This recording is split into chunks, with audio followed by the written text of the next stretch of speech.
Start. Thank you. या thank you sir, thank you very much. नमस्ते दोस्तों, मेरा नाम वैभव, मैं एक शराबी हूँ। आज के दिन, हाय बस। हेलो एवरीवन, आज के दिन दारू नहीं पिया हूँ दोस्तों। दोस्तों मैं ठाणे से बिलोंग करता हूँ। स्वीकार समूह ठाणे मेरा होम ग्रुप है। स्पॉन्सर लिया हुआ है to the best of my ability capacity. Alcoholics anonymous ने जो मुझे रिकवरी की राह बताई है, 12 स्टेप सोल्यूशन, उसके ऊपर रहने की मैं कोशिश करता हूँ दोस्तों। सबसे पहले तो मुझे यहाँ मेरे अनुभव रखने के लिए बुलाया, इसके लिए मैं आपका शुक्रिया करता हूँ, होप पायनियर स्नेहांचल ग्रुप। और ये बहुत अच्छी चीज है कि हम आज 12 स्टेप्स के ऊपर बात कर रहे हैं, रिकवरी के ऊपर बात कर रहे हैं। दोस्तों जब मैं अल्कोहलिक्स एनोनिमस में आया था नया नया, तब मेरे भी सामने कोई स्टेप्स के ऊपर बात कर रहा था और मेरे दिमाग में ये चल रहा था कि ये बंदा क्या बोल रहा है, ये स्टेप्स क्या होता है, ये स्टेप्स क्यों होता है, बस मीटिंग कर रहा हूँ तो उससे कुछ नहीं होगा क्या, वगैरह वगैरह बहुत सारी चीजें मेरे दिमाग में चल रही थी उस समय। लेकिन कोई तो मुंह से अपने बोल रहा था, अपने अनुभव रख रहा था, जो मेरे जैसे न्यू कमर के पास पहुंच रहे थे, मेरे जैसे न्यू कमर को उसमें से कुछ मिल रहा था, दिख रहा था, और कोई तो बोल रहा था, किसी ने तो किया था, इसीलिए मेरे भी दिमाग में वो चल रहा था कि मुझे भी करके देखना चाहिए। तो ये इसी तरीके से अल्कोहलिक्स एनोनिमस का प्रोग्राम चलता है दोस्तों। जब कोई अपने अनुभव दिल से शेयर करेगा, तब आइडेंटिफिकेशन मिलना चालू हो जाता है। सामने वाला आया हुआ न्यू कमर, उसको बहुत कुछ मिलता है। और ये 2 वे प्रोग्राम है, ये देने का प्रोग्राम नहीं, लेने का प्रोग्राम भी है। यानी मैं तो अपनी शेयरिंग अपने ऑनेस्टली कर रहा रहता हूँ, मैं अंदर से खाली होते रहता हूँ, और उसमें से सामने वाले को भी कुछ मिल जाता है। तो ये दोनों तरफ से फायदे वाला काम है। तो इसी तरीके से मैं अपने शेयरिंग की तरफ या किसी भी की शेयरिंग की तरफ देखता हूँ दोस्तों, बहुत कुछ चीजें मिल जाती है इसमें। दोस्तों मैं 2017 में अल्कोहलिक्स नहीं, मैं 2017 में सोबर हुआ। 6 अगस्त 2017 मेरा सोबराइटी डे है। लेकिन मैं अल्कोहलिक्स एनोनिमस में 2018 में आया, 2018। बीच के 7 महीने में रिहैब सेंटर में था, एक नशा मुक्ति केंद्र में था। 32 साल की उम्र, नशा मुक्ति केंद्र में मुझे भर्ती कराया गया था। और उस नशा मुक्ति केंद्र में खुद से यही सवाल पूछता था कि यार मैं क्यों यहाँ, मैं यहाँ क्यों आया हूँ, मुझे यहाँ डालने की नौबत क्यों पड़ी, ऐसा क्या मेरे लाइफ में हो रहा था उस समय कि घर वालों को वो डिसीजन लेना पड़ा, और मुझे उठा के दारू पिला पिला के एक रिहैब सेंटर में भर्ती करवाना पड़ा था। 2001 में दारू हाथ में आई थी, 2001। और 25 जनवरी 2001 एक मजा करके आई थी, एक उत्सुकता करके आई थी, दारू पी के क्या होता है ये देखने के लिए दारू मैंने फर्स्ट टाइम पिया था। बहुत ज्यादा नहीं पिया था, लेकिन चलो दारू आई जिंदगी में तो कुछ करके दिखाया, ऐसा मुझे लगता था। 15 साल का मैं था उस समय, और मैं एक मिडिल क्लास फैमिली से बिलोंग करता हूँ दोस्तों। मेरे पापा एक गवर्नमेंट सर्वेंट थे, मेरी माँ हाउसवाइफ, ऊपर बड़ी 3 बहनें, सबसे छोटा मैं। लाडला था मैं, लेकिन एक मिडिल क्लास फैमिली, तो ऐसे पैसे ज्यादा रहते थे वगैरह, ऐसी चीजें नहीं। मेरे घर में मैंने किसी को दारू पीते हुए नहीं देखा। मेरे पापा दारू पीते थे, लेकिन मेरा जन्म होने से पहले 3 महीने उनकी दारू बंद हो गई, और वो जब तक गुजरे नहीं, 2008 में मेरे पापा की डेथ हो गई, तब तक मैंने पापा को भी मेरे सामने दारू पीते हुए नहीं देखा। मेरे घर में मैंने किसी को भी दारू पीते हुए नहीं देखा। बल्कि मेरे घर का एक एटमॉस्फेयर, एक पढ़ाकू एटमॉस्फेयर था, क्योंकि मेरे बहनों ने एक बेंचमार्क सेट करके रखा था। मेरी 2 बहनें डॉक्टर है दोस्तों, एक टीचर है, तो उनका एक बेंचमार्क उन्होंने सेट करके रखा था, पढ़ाकू फैमिली या ये फैमिली। और मेरे घर में वही उसी तरीके का माहौल रहता था। तो ऐसे ऐसे फैमिली से मैं बड़ा हुआ हूँ, ऐसे फैमिली से मैं बिलोंग करता हूँ। और जिस मैं कॉलोनी में रहता था, वही मैंने पहली बार, मुझे याद है, मैंने दारू चखी थी, तो 2001 में।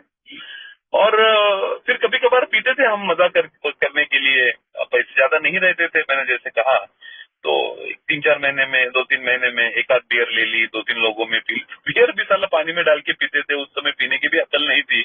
दारू है तो पानी में डालना है, इसलिए बियर भी डालना है, जो कुछ मिला वो पानी में डाल के पीना है। लोगों का देखता था, पिक्चर में देखता था, वही चीजें फॉलो करता था।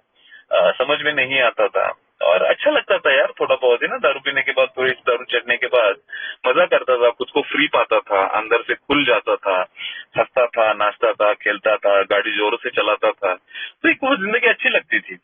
लेकिन वो जो मजा था वो उसी समय तक का मजा रहता था।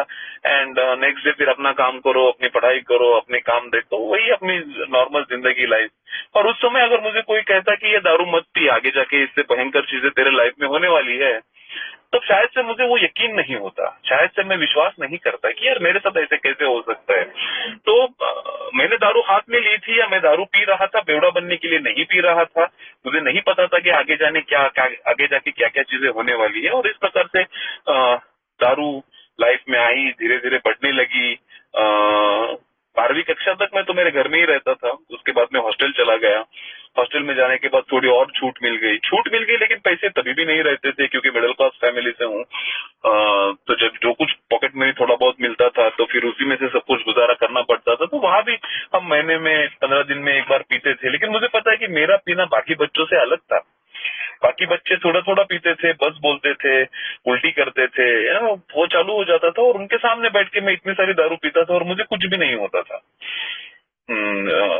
मैं अपने सेंसेस में रहता था, मैं अपनी चीजें मैनेज कर पाता था, मैं फोन से पे ठीक से बात कर पाता था, किसी को कुछ पता नहीं चलता था कि मैं कितनी दारू पिया हूँ। तो वो भी लगता था कि यार मैं इतनी पचा रहा हूँ, मुझे इतनी पच रही है, I can digest that much of alcohol, तो मैं इतनी पी भी सकता हूँ, मुझे पीने का हक है ना, क्योंकि मैं दारू पी के।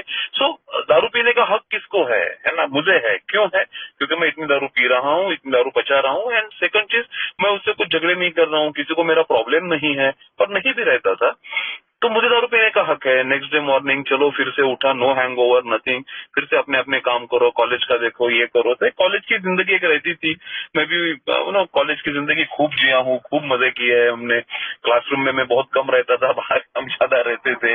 दोस्त भी उस प्रकार के थे, हमारा हमारा गैंग ही उस प्रकार का था।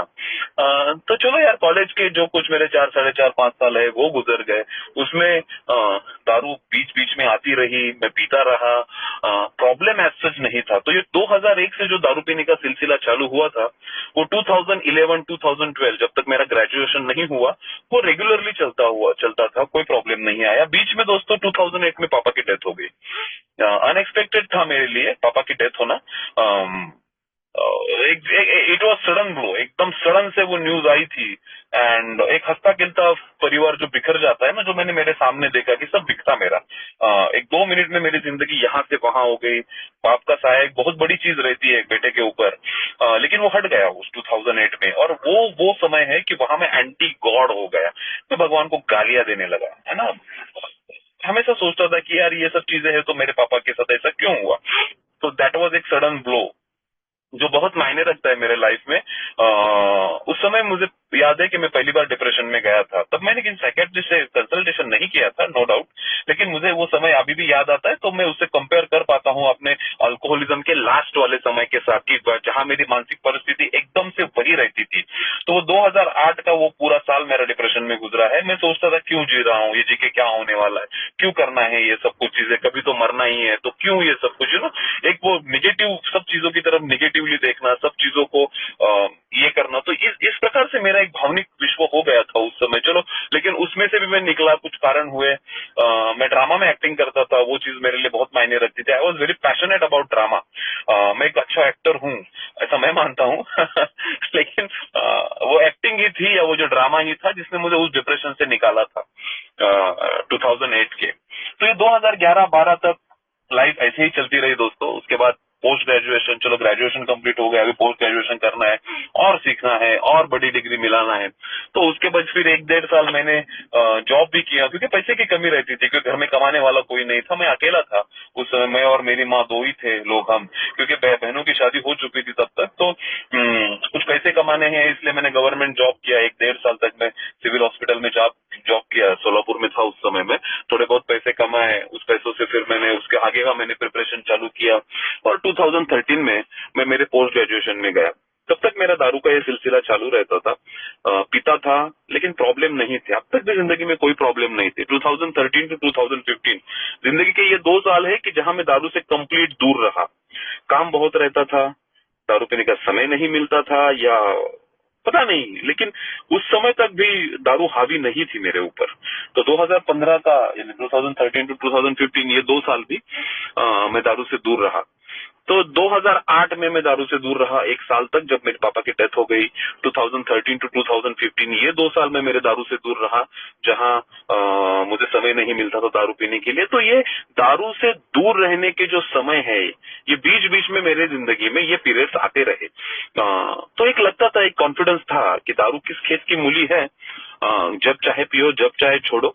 और चलो अभी तो स्टूडेंट लाइफ ही चल रही है, चलो उसके बाद शादी होगी, उसके बाद प्रोफेशनल लाइफ चालू होगी, तब सब चीजें ठीक होगी। ठीक मतलब तब ये दारू नहीं, क्योंकि सोचो दारू तब तक प्रॉब्लम कर ही नहीं रही थी, तो दारू को एज अ प्रॉब्लम में देख भी नहीं रहा था। तो एक कॉन्फिडेंस था उस समय। 2015 में दोस्तों शादी हो गई, और उसके बाद मैं धीरे धीरे ज्यादा दारू पीने लगा। मुझे याद है वो समय कि हर रोज मुझे दारू लगती थी, एक 90 चाहिए मुझे शाम को। तो देखो नई नई शादी हुई है, अभी मैं एक by profession I am a doctor, my wife is also doctor. तो एक अंडरस्टैंडिंग थी उस समय कि चलो ठीक है, पीता है तो क्या प्रॉब्लम है, ऐसा।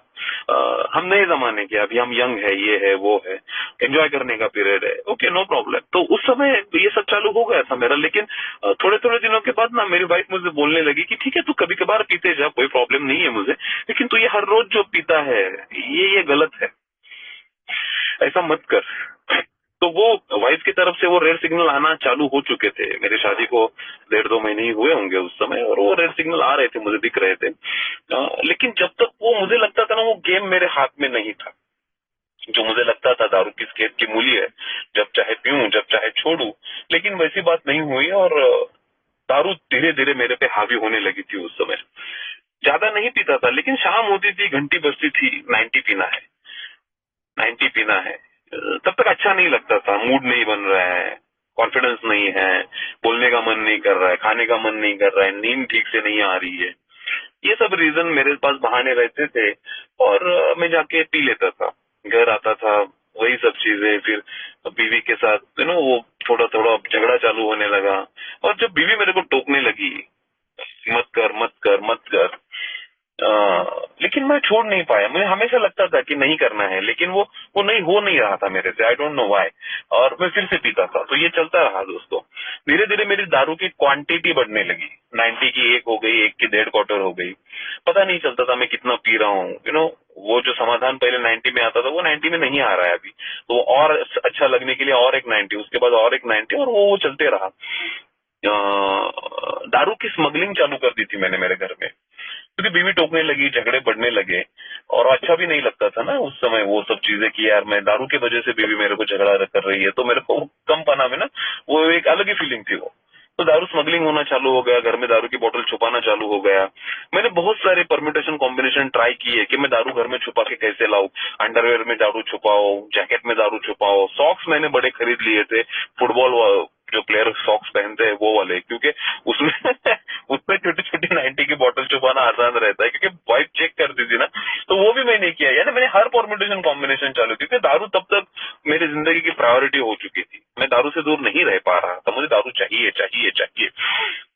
धीरे धीरे समझ में आ गया कि अगर सुबह एक 90 मार लेता हूँ, हम यहाँ बोलते हैं अगर सुबह सुबह का मैं उतारा मार लेता हूँ तो बड़ा अच्छा लगता है। उतारा मारने के बाद एकदम हाथ पैर कांपना बंद हो जाते हैं, अच्छा लगने लगता है, मजा आने लगता है। तो वो शाम की दारू, फिर सुबह, सुबह की दारू फिर दोपहर, दोपहर की फिर शाम को, शाम की फिर रात को। तो इन अ वे में 24 आवर्स दारू के नशे में रहने लगा।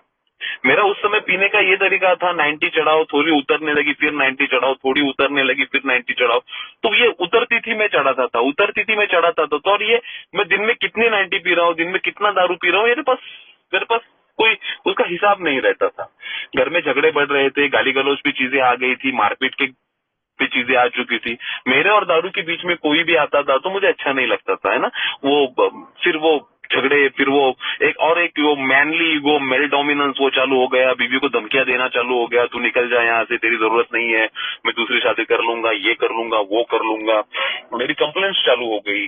बट ऑब्वियस है मेरी माँ को, मेरी बहनों को, कि अरे तुम्हारा लड़का इतना दारू पी रहा है। फिर वो क्या होता था, फिर फिर वो रीजन ढूंढना चालू हो गया कि ये लड़का इतना दारू क्यों पीता है। बट ऑब्वियस फर्स्ट रिस्पॉन्स, तो क्या प्रॉब्लम है इसको। ये सब ढूंढना चालू हो गया। फिर मेरी मेरी ट्रीटमेंट्स चालू हो गई, साइकियाट्रिस्ट चालू हो गए, साइकोथेरेपिस्ट चालू हो गए।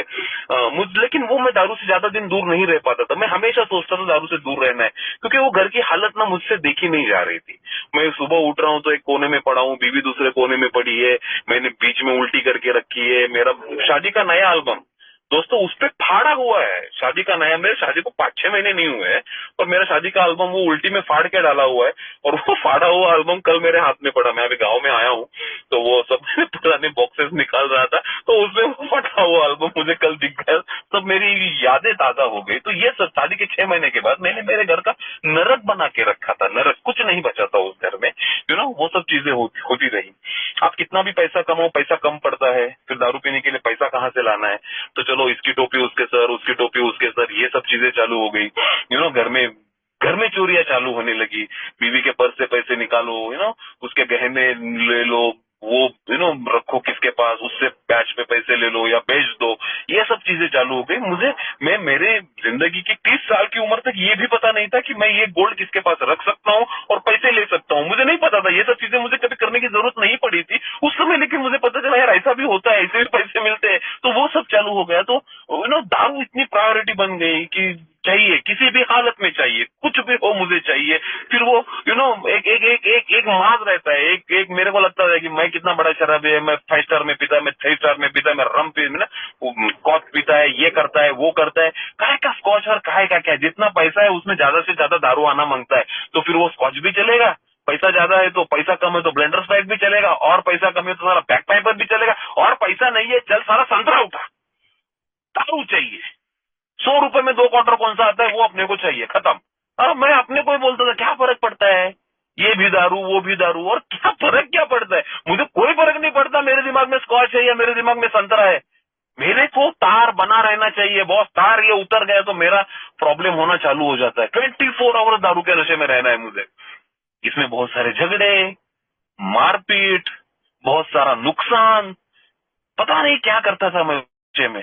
मैं रात को 2-2, 3-3 बजे बहनों को फोन करता था मेरे, जिनकी शादी हो चुकी है, वो अपने ससुराल में है। मैं उनको फोन करके गालियां दे रहा हूँ यार कि तुम लोगों की वजह से मेरी जिंदगी, ब्लेम करने के वाला कोई तो चाहिए। किस पे ब्लेम करूं कि मेरी जिंदगी की वाट लगी है।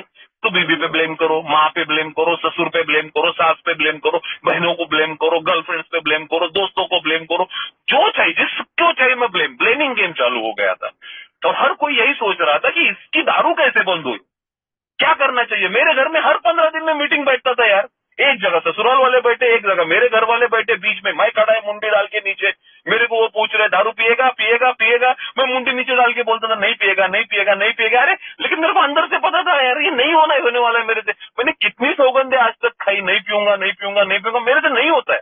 मैं शास्त्रों पर बोलता हूँ कि मैं दारू आज से नहीं पीऊंगा, क्योंकि मुझे पता है ना, क्योंकि मैं हर बार गिल्ट में उठता हूँ यार। वो दारू जो मजा देती थी, जो 15 साल इज्जत से दारू पिया, 2015 तक मजे से दारू पिया, वो दारू अभी मजा भी नहीं दे रही है। पता नहीं क्या हो जाता था दारू पीने के बाद। दारू पीने के बाद ऐसा लगता था अंदर से कोई ज्वालामुखी फट रहा है मेरे, मैं एकदम वायलेंट हो जाता था। घर में आ रहा हूँ, मारपीट कर रहा हूँ, टीवी फोड़ रहा हूँ, मोबाइल फोड़ रहा हूँ, अपने को ही मार रहा हूँ, बीवी को मार रहा हूँ, क्या कर रहा हूँ मैं। तो जो मजा देने वाली दारू थी वो भी मजा भी नहीं दे रही है, वो थोड़ी अंदर जाने के बाद फट रही है। तो हर रोज सुबह सौगंधे लो, हर रोज सुबह बीवी के सर पे हाथ रख के कस्में खाओ, माँ के सर पे हाथ रख के कस्में खाओ, भगवान हाथ में उठा के कस्में खा रहा हूं मैं, आज के बाद दारू नहीं पिएगा। क्या हुआ, कुछ नहीं, शाम तक टांगा पलटी। नसीब अच्छा है तो 2 दिन दारू से दूर, और नसीब अच्छा है तो 4 दिन दारू से दूर, ले और बहुत अच्छा नसीब अच्छा है तो 2 महीना दारू से दूर, फिर जाके फिर से दारू के पास। तो ये कंटिन्यूस साइकिल चलता रहा। 2015 के बाद 2017, 6 अगस्त 2017, जब तक मैं सोबर नहीं हुआ, ये जो 1.5 साल जो है मेरे लाइफ का, मुझे ठीक से याद भी नहीं है कि मैंने क्या क्या किया। आधी चीजें याद है, आधी चीजें भूल गया हूं। मैं घर कैसे आया, कौन लाके छोड़ा, क्या हुआ, कुछ पता नहीं है। ये सब चीजें 1.5 साल में खत्म, पूरा लाइफ खत्म, कुछ नहीं बचा था मेरे पास। सोसाइटी में मेरे चर्चे, मेरे रिलेटिव में मेरे चर्चे, मेरे दोस्तों में मेरे चर्चे, डर रहा हूं बाहर। मैं जिस फ्लैट में रहता था, मैं 10 मिनट बाहर देखता था कि कोई है क्या जीने के ऊपर, स्टेयरकेस के ऊपर कोई नहीं है ना, फटाक से दरवाजा खोलो, नीचे भागो, गाड़ी चालू करो, भाग जाओ वहां से।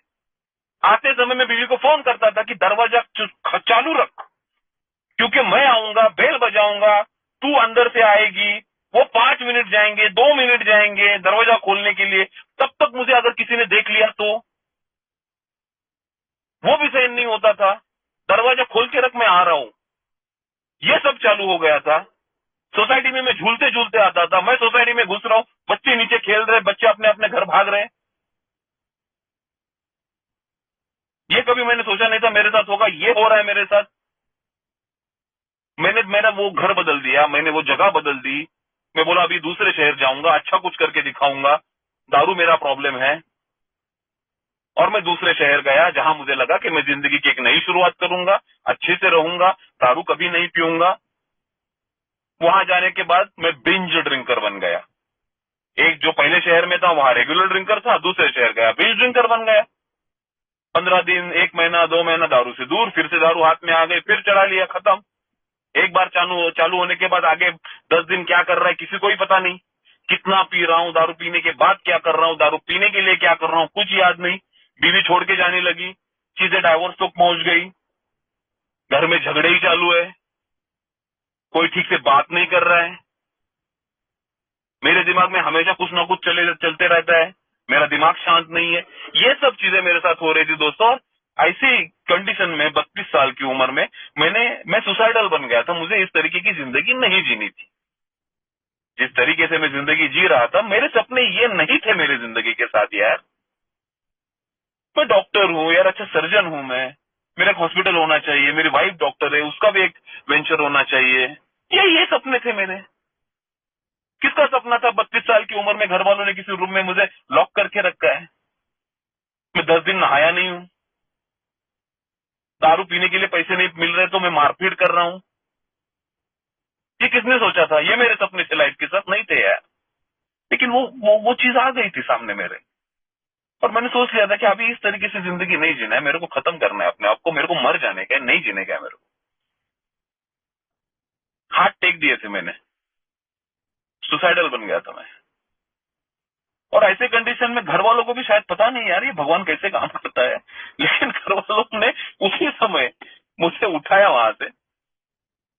बोले खाना खाने बाहर जाना है, आएगा क्या? मेरा भाई आके, मेरा कजिन ब्रदर आके मेरे को बोल रहा है। और मैं सोच रहा हूँ कि घर में दारू नहीं मिल रहा है, मेरे को बंद करके रखा है, बाहर जाऊंगा ढाबे पे तो 90 तो मारने मिलेगा, ये देगा मेरे को 90। मैं उसको बोला 90 पिलाएगा तभी मैं आएगा खाना खाने। बोला हाँ दारू तो पीने का ही है। इसीलिए जाके मैं गाड़ी में बैठा है, तो मैं गाड़ी में भी नहीं बैठता था। और वो गाड़ी आगे के 8 घंटे कहाँ जा रही है मुझे कुछ पता नहीं है। मेरे को वो दारू दिए जा रहे हैं, मैं दारू पिए जा रहा हूँ, मैं सो रहा हूँ। और 8 घंटे के बाद जब मेरी नींद खुलती है तब मैं एक नशा मुक्ति केंद्र में मैंने अपने आप को पाया। और फर्स्ट रिस्पॉन्स यही था कि मेरे को यहाँ क्यों डाला, मैं बेवड़ा थोड़ी ना है। ये गधा, ये जगह गंदे लोगों के लिए रहती है भाई, मेरे लिए नहीं है ये जगह, मेरे को यहाँ क्यों डाला। फर्स्ट रिस्पॉन्स यही था, डिनायल। और वहां दिमाग सटक गया था मेरा यार, क्योंकि घर वालों ने सबसे पहले बहुत बड़ा विश्वासघात है ना ये मेरे साथ यार। दारू पिला पिला के लाके डाला यार तुम लोगों ने मेरे को, बहुत बड़ा विश्वासघात किया मेरे साथ तुम लोगों ने। तो मैंने सोच लिया था यहाँ से बाहर आके मैं माँ, बहन और बीवी, इन 3 लोगों के मेरे को खून करने के छोटे छोटे टुकड़े कर डालूंगा इनके। मैं मेरे को यहाँ डाल रहे हैं, कितना दिन रखोगे? 2 महीने, 4 महीने, 10 महीने? अरे कभी तो बाहर निकलेगा, और जिस दिन बाहर निकलेगा ना वैभव दिखाएगा कि वैभव कौन है। गुस्से से भरा हुआ है, रिजेंटमेंट इज नाउ वर्किंग, चाव चाव चाव दिमाग में चल रहा है। क्योंकि मैं खुद अपने आप को उस कैटेगरी में नहीं देखना चाहता हूं। मैं नहीं हूं बेवड़ा, मैं नहीं हूं दारूड़ा, वो गंदा नहीं हूं मैं, यही लगता था मुझे, क्योंकि मैंने देखे हैं बेवड़े कौन होते, दारूडे कौन होते। सड़क पे गिरने वाला, गटर में गिरने वाला, लोगों से भीख मांगने वाला, दाढ़ी बड़ी हुई है, कपड़े फटे हुए है, समाज का एक नाकार आदमी कि बीवी छोड़ के चली गई है। और संतरा का दुकान सुबह 6 बजे खुलता है, जो 5:30 बजे जाके वहां खड़ा रहता है ना, वो है बेवड़ा। मैं कहां से बेवड़ा? तो मैं नहीं है वैसा, यही दिमाग में चलता था दोस्तों। लेकिन चलो ऐसे कंडीशन में मुझे वहां डाल दिया, लेकिन God is working for me. बोला ना, उसी समय भी भगवान मेरे लिए काम कर रहा था यार। क्योंकि जहां वहां मैं जब लोगों की शेयरिंग सुनने लगा ना, तब मुझे थोड़ा थोड़ा आइडेंटिफिकेशन मिलने लगा कि ये लोग जो बोल रहे हैं ना, उस तरीके की चीजें मेरे साथ हो रही है। और एक चीज ने जो मेरी जिंदगी बदल दी, वो एक वन लाइनर थी जो अल्कोहलिक्स एनोनिमस में हम हमेशा यूज करते हैं, first drink does the damage. पहला घोट घातक, पहला ही घूट घातक। और ये जब मैंने देखा और उसके बारे में सोचने लगा, तब मुझे आइडेंटिफिकेशन मिलने लगा कि वैभव शायद से तेरे साथ ये हो रहा है तेरे साथ। अभी भी मैं कंफर्म नहीं हूं कि मैं प्रॉब्लम में हूं। अभी भी मैं बोल रहा हूं शायद से प्रॉब्लम है, कंफर्म नहीं हूं। और ये जो है ना, सफर ऐसा ही चलता है। पहला कोई भी नया आएगा, वो पहले यही बोलेगा, हेट मैं साला तेरे जैसा नहीं है, तू अचिल बेवड़ा, चलने की तुम। फर्स्ट रिस्पॉन्स यही निकलेगा, डिनायल, मैं नहीं है तेरे जैसा। लेकिन अगर वो आते गया, सुनते गया, तो थोड़े दिन के बाद वो सोचने लगता है कि कुछ तो गड़बड़ है यार, कुछ तो गड़बड़ है, क्या है पता नहीं है, लेकिन शायद से कुछ तो गड़बड़ है, मेरे में कुछ तो प्रॉब्लम है। ये चीजें वो देखना चालू हो जाते हैं। और वो मैं दूसरे स्टेज पे था कि जहां मुझे लग रहा था कि शायद से कुछ तो गड़बड़ है, शायद से। लेकिन दोस्तों, वो थर्ड स्टेज पे आना ही पड़ता है, जहां मैं अपने दोनों हाथ खड़े करके हंस हंस के बोलता हूँ कि यार मीटर एक बेवड़ा है यार, yes I am an alcoholic, मैं तो एक बेवड़ा है। वो थर्ड स्टेप वो आता ही है, वो आना ही चाहिए। 100% एक्सेप्टेंस। मैं कौन है, मेरे को देखना ही मांगता है। और उस रिहैब में मुझे ना फर्स्ट टाइम एहसास हुआ कि वैभव तू एक शराबी है। अंदर से वो आवाज आ रहा था, मैं एक शराबी है, ये होता है मेरे साथ। मैं कभी सोच के नहीं जाता आज पूरा खंबा पिएगा, आज 10 बियर पिएगा, नहीं सोच के जाता है। मैं सोच के जाता हूँ एक क्वार्टर पिएगा, एक बियर पिएगा, 2 बियर पिएगा। लेकिन मेरा प्रॉब्लम है कि एक बियर के बाद, 2 बियर के बाद मैं उठता नहीं है जगह से यार। एक बार वो 90 अंदर चला गया तो मेरे टेबल पे दूसरा 90, तीसरा 90, चौथा 90 आ रहा है। दारू की क्वांटिटी में कंट्रोल नहीं कर पा रहा हूं। ये होता है मेरे साथ। This is what is happening with me. And then yes, वो पहचान मिल गई। अंदर से आवाज आ रही थी, क्योंकि मैं अपने आप से झूठ नहीं बोल सकता यार। मैं लोगों को बता सकता हूं मैं वैसा नहीं है, लेकिन अंदर की आवाज का क्या करूं जो मेरे को बता रही है कि वैभव तू है। और बिग बुक भी वही बोलता है ना, पेज नंबर 30 पे, when you conceive to our inner most self that you are an alcoholic, that is the साला first step of recovery. Recovery की पहली स्टेप है जहां अंदर से आवाज आता है, अंदर से तू मान्य करता है। वो मेरे साथ हुआ। That was biggest miracle in my life. पहचान मिलना मिरेकल है ये गॉड ग्रेस के अलावा हो ही नहीं सकता। मेरे जैसा एक इगोइस्ट पर्सन, आत्म केंद्रीय पर्सन आज अपने आप को बेवड़ा बोल रहा है, हंस रहा है, हो ही नहीं सकता यार विदाउट गॉड ग्रेस। वो हुआ मेरे साथ वहां। And that is the biggest miracle मैं बोलता हूं। और वो पहचान लेके मैं था 7 महीना अंदर था रिहैब सेंटर के। और अल्कोहलिक्स एनोनिमस का गोल्डन मैसेज मुझे उस रिहैब सेंटर में मिला। मेरा एक काउंसलर था ना, वो डालता था मेरे दिमाग में कि बाहर एक संस्था है, उसको अल्कोहलिक्स एनोनिमस बोलते हैं, मस्त मीटिंग होती है, बहुत सारे लोग आते हैं, बहुत कहानियां सुनने मिलेगी तेरे को, बहुत हेल्पफुल रहते हैं वो लोग। मैंने देखे नहीं है ये लोग अभी, लेकिन मेरे दिमाग में वो डाल रहा था। और मेरे दिमाग में एक उत्सुकता आ रही थी, जैसे दारू पीने की वो उत्सुकता थी ना पहले टाइम कि दारू पी के देखते हैं होता क्या है, वैसे वो उत्सुकता जाग गई कि ये बोल रहा है इतना, तो एक बार जाके देखते तो है अल्कोहलिक्स एनोनिमस क्या है। और जिस दिन बाहर आया, गूगल पे मैंने सर्च किया अल्कोहलिक्स एनोनिमस चेंबूर, तब मैं बंबई में था। 2 नंबर आ गए गूगल पे। मैंने एक नंबर पे कॉल दिया, उस बंदे ने उठाया। मैंने उसको बोला कि मैं आज रिहैब से बाहर आया, मेरे को मीटिंग करने का। आज मीटिंग किधर है? उसने बता दिया 7:30 बजे यहाँ मीटिंग रहती है, आ जा, पहुंच जा। And I enter to the world of alcoholics anonymous. कौन था वो बंदा? फोन उठाया उसने, मेरे को बताया।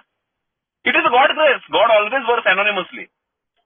किसने वो गूगल पे नंबर किसने डाले होंगे, वो जो सर्च रिजल्ट में मुझे आए? मुझे नहीं पता ये बंदे कौन है, लेकिन हेल्प हुई ना मेरी। God always work anonymously boy. ये भगवान का काम है, अपने आप होते रहता है। मैंने फोन किया, उसने उठाया, मैं रिहैब मीटिंग में पहुंच गया। और वहां मुझे बंदे मिले यार। मैं सबसे पहुंचने वाला, मैं वहां पहला था। मैं 7 बजे पहुंचा था वहां। मेरे को घर वाले छोड़ने आए थे मीटिंग को। और आते समय रिक्शा के लिए पैसे देने थे बहन को, तो बहन ने पहले 100 का नोट निकाला पर्स में से, फिर मेरे मुंह की तरफ देखा, वो 100 का नोट अंदर रख दिया और फिर 50 का नोट दिया। उसने सोचा होगा आज ही रिहैब से बाहर निकला है, ये पी ना ले 100 रुपए की दारू। और 50 रुपए दिए और मुझे अल्कोहलिक्स एनोनिमस की उस मीटिंग में उन लोगों ने छोड़ा और वो लोग निकल गए। और वहां एक एक बंदा आने लगा, मेरे पास आने लगा, मेरे से हाथ मिलाने लगा, मेरे को पूछने लगा और अपने अपनी जगह पे जाके बैठने लगा। तो मुझे नहीं पता वो बंदे कौन है, पहली बार मिल रहा हूं मैं उनसे, लेकिन कितना वो प्यार दिखा रहे हैं, कितना पूछ रहे हैं मेरे बारे में। और वो मेरा अल्कोहलिक्स एनोनिमस का पहला मीटिंग, एंड बोलते हैं वो फर्स्ट कनेक्शन यार, जहाँ फर्स्ट इंप्रेशन बहुत अच्छा था अल्कोहलिक्स एनोनिमस का मेरे लिए। और मैं अल्कोहलिक्स एनोनिमस की मीटिंग फिर रेगुलर करने लगा, मुझे मजा आने लगा अल्कोहलिक्स एनोनिमस में। ये लोग, इनकी कहानियां, इनका एक फेलोशिप, इनका प्यार। मीटिंग करता था, सुपर मीटिंग करता था। मेरा मेरा इनिशियल स्पॉन्सर अभी 7-8 महीने पहले गुजर गया, श्रीकांत, चेंबूर का ही था वो। मैं उसके साथ ही रहता था क्योंकि जॉब नहीं था मेरे पास, तो मैं उसी के साथ रहता था। वो भी अकेला था, मैं भी अकेला। हम दोनों मिलते थे, घूमते थे, मीटिंग करते थे। सायन हॉस्पिटल मुझे वो लेके गया, जहां मैंने पहली बार मैं अल्कोहलिक वार्ड को किसी मेजर को जाके मैसेज दिया था। मैंने मेरी कहानी सुनाई थी कि मैं कौन हूँ और मैं यहाँ हूँ, तेरे को मैसेज देने के लिए आया हूँ। तो वो मुझे घुमाता था और बहुत अच्छा लगा यार मुझे वो। फिर मैं ठाणे की भी मीटिंग करने लगा, वाइफ उस समय ठाणे में थी, एंड फिर हम साथ में रहने लगे, मैं और वाइफ। और वाइफ मुझे बोलती थी, और एक हमारा वो करार हुआ था कि इसके बाद अगर मैं दारू पिया तो डाइवोर्स पक्का है, मैं अभी तेरे साथ नहीं रहूंगी फिर। और मैंने उसे बोल दिया कि आज के बाद मैं दारू कभी भी नहीं पीऊंगा। देखो, सेम गलती आई एम रिपीटिंग। मैं ए में आने से पहले भी यही बोलता था कि आज के बाद दारू नहीं पीऊंगा, डोंट वरी। मैं ए में आने के बाद भी वही बोल रहा हूं, आज के बाद दारू नहीं पिएगा, डोंट वरी। क्या बदलाव हुआ था? बस मुझे ये पता चल गया था कि मैं एक अल्कोहलिक है, दारू मेरा प्रॉब्लम है। ये पहचान लेके तो मैं अल्कोहलिक्स एनोनिमस में आया था ना। और वही फिर सेल्फ विल, नहीं पीऊंगा। अभी मुझे पता चल गया है कि बीमारी क्या है। बीमारी क्या है? एक घूंट अंदर जाएगा फिर मैं रुकता नहीं है, तो ये बीमारी है, तो अभी दारू नहीं पिएगा। यही दिमाग में चलता था। फुल कॉन्फिडेंस से मैंने बोल दिया कि नहीं पिएगा, नहीं पिएगा, डोंट वरी, काळजी करू नकोस। कैसा का है, 1-1.5 महीने के बाद फिर से मैं बार तक पहुंच गया, फिर से बार तक पहुंच गया। उस दिन पिया नहीं, मैं वापिस आया, लेकिन आने के बाद खुद को एक सवाल पूछा, वैभव अगर फिर से तू उस बार तक गया, क्या अभी वापिस आ पाएगा? इम्पॉसिबल, मैं नहीं आएगा अभी वापिस। मैं अंदर घुसेगा, दारू पिएगा, खत्म कर डालेगा। मुझे पता है, मुझे पता है मैं अल्कोहलिक है, मैं अल्कोहलिक एनोनिमस में भी आ रहा हूं, लेकिन ये दिमाग में से दारू पीने के ख्याल क्यों नहीं जा रहे हैं मेरे? क्या प्रॉब्लम अभी हो रहा है मेरे साथ? सब कुछ पता है ना मुझे अभी, दारू पीने के बाद क्या होने वाला है, लेकिन रोकू कैसे उस थॉट को? मुझे नहीं पता चलता था। मैं मीटिंग पे जाता था, मीटिंग में मैं बड़ी बड़ी शेयरिंग कर रहा हूं लोगों के सामने, मैं ये हूं, मैं वो हूं, मैंने दारू पी के ये किया, दारू पी के वो किया। पर मीटिंग में से जब बाहर निकलता था, मैं अपने मैं डिप्रेशन में रहता था यार। मुझे जिंदगी जीने का मजा नहीं आ रहा है, मेरे दिमाग में बहुत कुछ चल रहा है, मेरे को रातों को नींद नहीं आ रही है, मेरे को डर सता रहे हैं, एंगर भरा है मेरे में, रिजेंटमेंट है। अभी एक उदाहरण देता हूं मैं बीवी है मेरी, एक ही आदमी को लेके दो दो इमोशंस क्या रह सकते हैं? मैं अपनी बीवी को सुबह देख रहा हूं, मुझे लग रहा है कि इसको मैं मार डालू यार, इसी की वजह से मैं अल्कोहलिक बना, इसको ही खत्म कर देता हूं, she is the reason behind my alcoholism. फिर मेरे दिमाग में दूसरा ख्याल आता था, यार इसकी क्या गलती है, ये मेरे से शादी करके ये फंस गई, इकलौती लड़की है, माँ बाप की ना उसको भाई है ना बहन है ना कोई है, माँ बाप ने मेरे हाथ में दी, और मैं अल्कोहलिक, मैं ये सब कुछ कर रहा हूं, उसकी तो क्या गलती है? एक ही बंदे को लेके, एक ही आदमी को लेके इतने मेरे ख्याल बिखर रहे, मेरे को समझ में नहीं आ रहा मैं सोच क्या रहा हूं यार। मैं सुबह उठता हूं, मेरा दिल जोरों से धड़क रहा है, मुझे पसीने आ रहे हैं, मेरे को ये भी नहीं पता चल रहा है कि डर किस चीज का लग रहा है, मैं लोगों के साथ जाके बात नहीं कर पा रहा हूं, मेरे में कॉन्फिडेंस जीरो हो चुका है। मेरा फोन बजता है, अननोन नंबर होता है, तब मेरी फटती है उसको उठाने के लिए, पता नहीं सामने वाला कौन होगा, जोरों से आवाज आ रही है, मैं डर रहा हूं। मैं बीवी के सामने जाके रोता था कि मेरे साथ कुछ तो गड़बड़ हो रहा है, मुझे पता नहीं है क्या हो रहा है, मुझे पता नहीं है क्या होगा मेरे साथ। मैं सभी तो किया, सब चीजें तो की, मैं साइकेट्रिस्ट किए, मैंने साइकोथेरेपिस्ट किए, मैं खुद एक डॉक्टर हूं, लोगों ने मुझे गोलियां दी, मेरे दोस्तों ने दी डिप्रेशन की, मैं वो भी गोलियां भी खा रहा हूं, रात को दारू भी पी रहा हूं, सब कुछ कर रहा हूं। उसके बाद मैं निकला, रिहैब सेंटर में मैं 7 महीने रहा हूं, वहां से निकला, अभी अल्कोहलिक्स एनोनिमस में यहाँ गया हूं, और यहां आने के बाद भी अगर मेरे दिमाग से दारू पीने के ख्याल नहीं जा रहे तो आपकी अल्कोहलिक्स एनोनिमस मेरे लिए काम नहीं कर रही है। हाँ, नहीं कर रही है यार। तुम लोग बोल रहे यहां आओ, हमारा प्रॉब्लम खत्म, तेरा भी प्रॉब्लम खत्म हो जाएगा। मेरा प्रॉब्लम कहाँ खत्म हो रहा है? नहीं हो रहा है यार। मैं डर रहा हूं अंदर से। मैं मीटिंग में जाता हूं, एक मास्क पहन लेता हूं, सब अच्छा अच्छा दिखाता हूं, मस्त चाललंय, मजा चाललंय, देवाची कृपा, गॉड ग्रेस, बड़ी बड़ी बातें करता हूं, बड़े बड़े शब्द का यूज करता हूं आपके सामने। वो मास्किंग है, वो झूठ है सब। अंदर जो मर रहा हूं, अंदर जो जल रहा हूं ना, वो मैं बता नहीं पा रहा हूं लोगों को। लोग जज करेंगे ना। मैं बोलूंगा मेरे साथ ये हो रहा है, सुगत बोलेगा देखो वो बंदा क्या है, डॉक्टर है, 7 महीने रिहैब में रह के आया, फिर भी बोल रहा है कि इसको अच्छा नहीं लग रहा है। तो मैं लोगों के सामने बात करने के लिए भी डर रहा हूं। अपनी सच्चाई बाहर नहीं निकाल रहा हूं मैं अभी तक, क्योंकि लोग जज करते हैं ना। मैं देखता हूं ना, सुपर मीटिंग में बैठ के तुम लोग बात करते हो लोगों के बारे में, मेरे भी बात करोगे तुम लोग। मैं आपके सामने ओपन नहीं हो रहा हूं, तो आपकी अल्कोहलिक्स एनोनिमस मेरे लिए काम नहीं कर रही है। लेकिन it is a very bold statement कि अल्कोहलिक्स एनोनिमस तेरे लिए काम नहीं कर रही है, लेकिन अल्कोहलिक्स एनोनिमस ने तुझे जो काम दिया वो वैभव तूने किया क्या? नहीं किया। तो मैं ये कैसे बोल सकता हूं कि अल्कोहलिक्स एनोनिमस मेरे लिए काम नहीं कर रहा है? अरे तू रिकवरी के सोल्यूशन पे अभी आया ही नहीं है, तूने रिकवरी का कुछ चालू ही नहीं किया है, करके तो देख, तभी पता चलेगा ना अल्कोहलिक्स एनोनिमस काम कर रही है नहीं कर रही है। मैं क्या कर रहा हूं? प्रोग्राम पे नाम पे मीटिंग पे आके बैठ रहा हूं, बस शेयरिंग दी तो शेयरिंग कर रहा हूं, बाहर निकल रहा हूं, घर जा रहा हूं, क्या कर रहा हूं मैं? प्रोग्राम। और अपने आप को बता रहा हूं कि yes I am doing the program. क्या प्रोग्राम क्या है, स्टेप क्या है, पता भी नहीं है कुछ। फिर एक लास्ट ऑप्शन बचा था मेरे पास कि ये लोग बोलते हैं ना स्टेप वर्क करो, स्टेप वर्क करो, स्पॉन्सर लो, स्पॉन्सर लो, ये करके देखना चाहिए, इससे कुछ राहत मिली तो मिली, नहीं तो मुझे दारू आज नहीं तो कल पीना ही है, क्योंकि मैं नहीं जीऊंगा ऐसे, मैं नहीं जी पा रहा हूं ऐसे। कितना ड्रामा करूं मैं अच्छा हूं, कितना ड्रामा करूं, कितना फंसाऊं तुम लोगों को कि मेरे को अच्छा लग रहा है, मेरे को अंदर से अच्छा नहीं लग रहा है, मर रहा हूं यार। इसका देखो कुछ मेरा हाथ, मैं मुझे ये समझ में नहीं आ रहा है, दारू पी रहा था तभी भी मैं सुसाइडल हूं, आज 8-9 महीने दारू नहीं पिया हूं, आज भी अल्कोहलिक्स एनोनिमस में आके मैं आज भी सुसाइडल हूं। साला प्रॉब्लम है किधर? पहले बोलता था दारू के वजह से सुसाइडल बन गया, आज 9 महीने दारू नहीं पिया है, फिर भी खुद को खत्म करने की सोच रहा हूं। लग रहा है ट्रक आ रहा है, ट्रक के नीचे घुस जाता हूं, लोगों को लगेगा एक्सीडेंट है। अगर कुछ लटक गया तो लोग फिर बाद में बोलेंगे डॉक्टर ने आत्महत्या के लिए। इससे अच्छा है ना गाड़ी का एक्सीडेंट हो गया, मर गया, उसमें खत्म, किसी को समझेगा भी नहीं मैं क्यों मरा हूं। ये दिमाग में ख्याल है मेरे, और मैं अपने आप को सोबर बोल रहा हूं, और मैं अपने आप को बोल रहा हूं कि yes I am doing the program. अरे कुछ नहीं, प्रोग्राम कुछ नहीं कर रहा था मैं, खाली आके बेंच गर्म कर रहा हूं, निकल रहा हूं यहां से। फिर सर्च हुआ, अभी चलो करके देखते हैं क्या करने गए, स्पॉन्सर ढूंढने गए। तो स्पॉन्सर कौन चाहिए? अरे वैभव का स्पॉन्सर है ना, तो फिर बड़ा आदमी चाहिए कोई, तो कम से कम 30 साल का सोबराइटी, उसके घर में बादशाह सब कुछ चाहिए, उसके घर में गाड़ी घर बंगला सब है, या ये इज सक्सेसफुल आदमी, चलो उसके पीछे, ए भाऊ स्पॉन्सर कर मला। फिर सजेशंस, अभी अभी तो ए में आया है, पहले 90 दिन 90 मीटिंग कर। मैं बोला उससे क्या होगा? 90 दिन में तेरे को वैभव पता चलेगा कि तू अल्कोहलिक है या नहीं है। भाई मैं कब बोला मैं अल्कोहलिक नहीं है? मैं बोल रहा है ना मैं अल्कोहलिक है।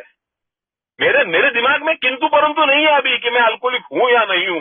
100% अल्कोहलिक ठप्पा है मेरे में, मैं मानता हूं, इसमें कोई दो राय नहीं है कि मैं अल्कोहलिक है या नहीं है। तेरा 90 मीटिंग का फॉर्मूला मेरे को समझ में नहीं आ रहा है। कल मैं बाहर से वापस आया है, तेरे 90 दिन होने तक मैं कितना बार दारू पिएगा मुझे नहीं पता है भाई, वो फॉर्मूला मेरे लिए काम नहीं करेगा। फिर दूसरे के पास गया, वो बोला पहले दारू से दूर रहना सीख, ये स्टेप वर्क वगैरह ये सब फालतू चीजें रहती है, ये 1 साल के बाद करेंगे, पहले दारू से दूर रहने को सीखने का, स्टेप वर्क जिंदगी सुधारने का प्रोग्राम है, तो पहले वो बाद में करेंगे, पहले दारू से दूर रहना सीखेंगे। मैं बोला ये कहाँ सिखाते हैं, इसका कुछ अलग क्लास होता है, किधर और जाना पड़ता है। तो मेरे को ये समझ में नहीं आ रहा है कि अगर मैं दारू से दूर रहना सीख गया तो मैं अल्कोहलिक्स एनोनिमस में काय को आएगा?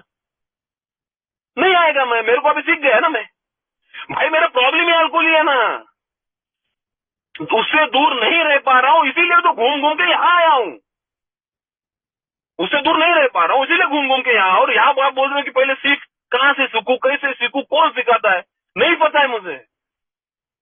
फिर तीसरे के पास गया, वो बोलता है स्पॉन्सर एक मत ले, 3 ले। मैं बोला 3 क्यों? क्योंकि एक क्यों तेरी कहानी, अगर क्योंकि स्पॉन्सर के सामने ओपन होना पड़ता है, नंगा होना पड़ता है, सब बताना पड़ेगा तेरे को, तूने क्या किया, सब बताना पड़ेगा। मतलब हाँ, तो एक ही बंदे के सामने अगर तू सारी चीजें बोल दिया तो वो बाद में जाके तेरे को ब्लैकमेल करेगा। मैं बोला चल क्या इधर ब्लैकमेल करेगा? तुम लोग इधर ऑनेस्टी की बात करते हो, ऑनेस्टी, ओपन माइंडनेस चाहिए, विलिंगनेस चाहिए, और मैं मेरी प्रोग्राम की शुरुआत ही डिसऑनेस्टी से करूं, 3 स्पॉन्सर लेने का, और किसी को पता नहीं चलना चाहिए कि तेरे और 2 भी स्पॉन्सर है, सबको थोड़ा थोड़ा थोड़ा बताने का, तो तेरी पूरी कहानी किसी को पता नहीं चलेगी और आगे जाके तेरे को कोई ब्लैकमेल भी नहीं कर पाएगा। मैं यार चल क्या रहा है इधर? एज अ न्यू कमर जब मैं ए में आता हूं तब मुझे क्या करना है? स्पॉन्सर लेना है, नहीं लेना है, लेना है तो कितने दिन के बाद लेना है, स्पॉन्सर लेने के तरीके क्या है, उसके बेंचमार्क क्या है, बिग बुक पढ़ना है, नहीं पढ़ना है, बिग बुक पढ़ेगा तो दारू पिएगा, 4 स्टेप लिखेगा तो दारू पिएगा। अरे तो करना क्या है और कब करना है, कुछ तो बताओ। एज ए न्यू कमर मैं आता हूं तब ये सब सवाल लेके आया हूं मैं। मुझे नहीं पता है तुम लोगों का क्या चल रहा है, मुझे गाइड करो यार, गाइड करो मुझे। मुझे नहीं पता है ना क्या करना है, और ऐसे कंडीशन में फंस गया। अरे मैं कुछ अच्छा नहीं हो रहा है मेरे लाइफ में, और दिखावा कर करके भी मैं मर रहा हूं, और ऐसे कंडीशन में मुझे हंसी आती है अभी। और ऐसे कंडीशन में स्पॉन्सर मिल गया, गॉड ग्रेस, जो स्पॉन्सर मिला, गॉड ग्रेस स्पॉन्सर मिल गया, और वो बोलता है ठीक है स्टेप वर्क करना है क्या? बोला हाँ करना है। इसीलिए तो मैं आया है, करेंगे, चल चालू करेंगे। बिग बुक है क्या तेरे पास? मैं बोला है। किधर है? मैं बोला बिग बुक है, घर में है। किधर है? वो घर में जो देवारा रहता है ना, जब भक्त रहते हैं तो उसके ऊपर एक जगह रहती है, वहाँ गीता वीता वो धार्मिक ग्रंथ रहते रहते, मेरा बिग बुक उसमें था, मैंने उधर रखा था। मैं बोला हे रखा हुआ है, मैं हर रोज बाहर जाके ना उसको पैर पढ़ के जाता हूँ कि बिग बुक मेरे को बचाएगा। मैं बोला, वो हंसने लगा, वो बोला ठीक है तू उसके पैर पैर क्या, वो तेरी धार्मिक भावना है, उसमें मैं कुछ नहीं बोलूंगा, लेकिन अभी उसको उधर से निकाल, अभी वो पढ़ने का टाइम आ चुका है, हम पढ़ेंगे साथ में मिलके। तो फिर बिग बुक मेरा नीचे उतरा और फिर मैंने पढ़ना चालू किया, है ना। मैं यहाँ हूँ क्या, आपके शेयरिंग में बड़ी बड़ी बातें बोलता हूँ। बिग बुक मेरा क्या है? कुरान है, बिग बुक मेरा बाइबल है, बिग बुक मेरी गीता है, बिग बुक मेरा ये है वो है। कभी पढ़ा उसको? नहीं पढ़ा है। चल निकाल, अभी पढ़ेंगे हम। That is the start of my sobriety man, that is the start of my step work. आज मुझे टॉपिक दिया है फर्स्ट कदम, है ना। Yes I M powerless over an alcohol, the life had become unmanageable, powerless over an alcohol. What is the powerlessness of alcohol? मैं बोला ये powerless वगैरह ये सब बाद में, पहले पहले ये देख तू बेवड़ा है या नहीं है। मेरे को कैसे पता चलेगा मैं बेवड़ा हूं या नहीं हूं? मेरे को कैसे पता चलेगा? कोई मेरे को आके बताएगा, मेरा एमआरआई होगा, सीटी स्कैन होगा, एक्सरे निकालोगे, ब्लड टेस्ट करोगे, उसके बाद कोई बोलेगा, डॉक्टर आके मेरे को सिक्का मारेगा, यस तू अल्कोहलिक है, तब मेरे को पता चलेगा मैं अल्कोहलिक। कैसे पता चलेगा ये अल्कोहलिक हूं या नहीं हूं? कौन बताएगा मुझे? उसके लिए क्या करना पड़ता है? गटर में गिरेगा तो अल्कोहलिक है, और घर में गिरा तो अल्कोहलिक नहीं है। नहीं नहीं, संतरा पिएगा तो अल्कोहलिक है, तो स्कॉच पीने वाला अल्कोहलिक नहीं है। पुलिस के डंडे बैठे ना 100% अल्कोहलिक, मेरे को आज तक नहीं बैठे, तो मैं क्या अल्कोहलिक नहीं हूं? मुझे कैसे पता चलेगा कि मैं अल्कोहलिक हूं या नहीं हूं? और दोस्तों यकीन मानो, बिग बुक एक ऐसी चीज है ना, आपके सवालों के लॉजिकल आंसर आपको देगी। मुझे इस बिग बुक ने मेरे को लॉजिकल आंसर, क्योंकि मैं बहुत सारे सवाल लेके आया हूं ना इधर, पर मेरे जैसा इंसान अगर लॉजिकली उसको आंसर्स नहीं मिलते हैं तब वो नहीं करेगा ये सब चीजें जो आप बोल रहे हो ना, मैं नहीं करूंगा, मुझे नहीं अच्छा लगेगा। मुझे जब समझ में आता है ना कि ये क्यों करना है, और करने के बाद ही समझता है वो, तब मुझे और इंटरेस्ट जागता है कि यस ये सही बोल रहा है और मेरे साथ यही हो रहा है। बिग बुक ने मुझे लॉजिकल आंसर्स दिए मेरे सवालों के। यहाँ तुम बोलते हो डिसीज है, डिसीज है, डिसीज है, मैं पहले अल्कोहलिक हूं या नहीं हूं ये बताओ, और उसके लिए पेज नंबर 44 मैं इंग्लिश बिग बुक के कुछ रेफरेंस दूंगा दोस्तों, और मैं जो कुछ बातें कर रहा हूँ वो बिग बुक के रिलेटेड ही बोल रहा हूँ, क्योंकि स्टेप वर्क उसी में दिया है और किधर नहीं है। Big book is the main, वही मेरा है ना, पूरा उसने फ्लो करके दिखाया, फ्लो चार्ट दिया है कि क्या करना है, कैसे करना है, क्योंकि वो पहले 100 जो बेवड़े हैं जो सोबर हुए उनके अनुभवों का वो से आया है यार, कि क्या करना है, कैसे करना है, और हम आज सोबर कैसे है, क्योंकि this is the program of action. वो बस बिग बुक पढ़ने से भी सोबर नहीं होऊंगा मैं। वो बिग बुक पढ़ने के बाद उसमें जो दिया है क्या मेरे एक्शन में आ रहा है थोड़ा बहुत? अगर एक्शन में आएगा तब भगवान बचाएगा, नहीं तो नहीं। पर पढ़ने से क्या होगा? कुछ नहीं होने वाला है। तो बिग बुक में जो दिया है ना वो मेरे आचरण में भी तो आना चाहिए, मेरे एक्शन में भी तो दिखना चाहिए। क्योंकि उन्होंने एक्शन किया, वो साला दारू से दूर हो गए, एक अच्छी लाइफ जी रहे थे। अगर वो एक्शन मैं भी करूं तो शायद पॉसिबिलिटी है कि मैं भी दारू से दूर हो जाऊं, मैं भी एक अच्छा लाइफ जीऊं। यस, हो सकता है, लेकिन मुझे करके देखना चाहिए।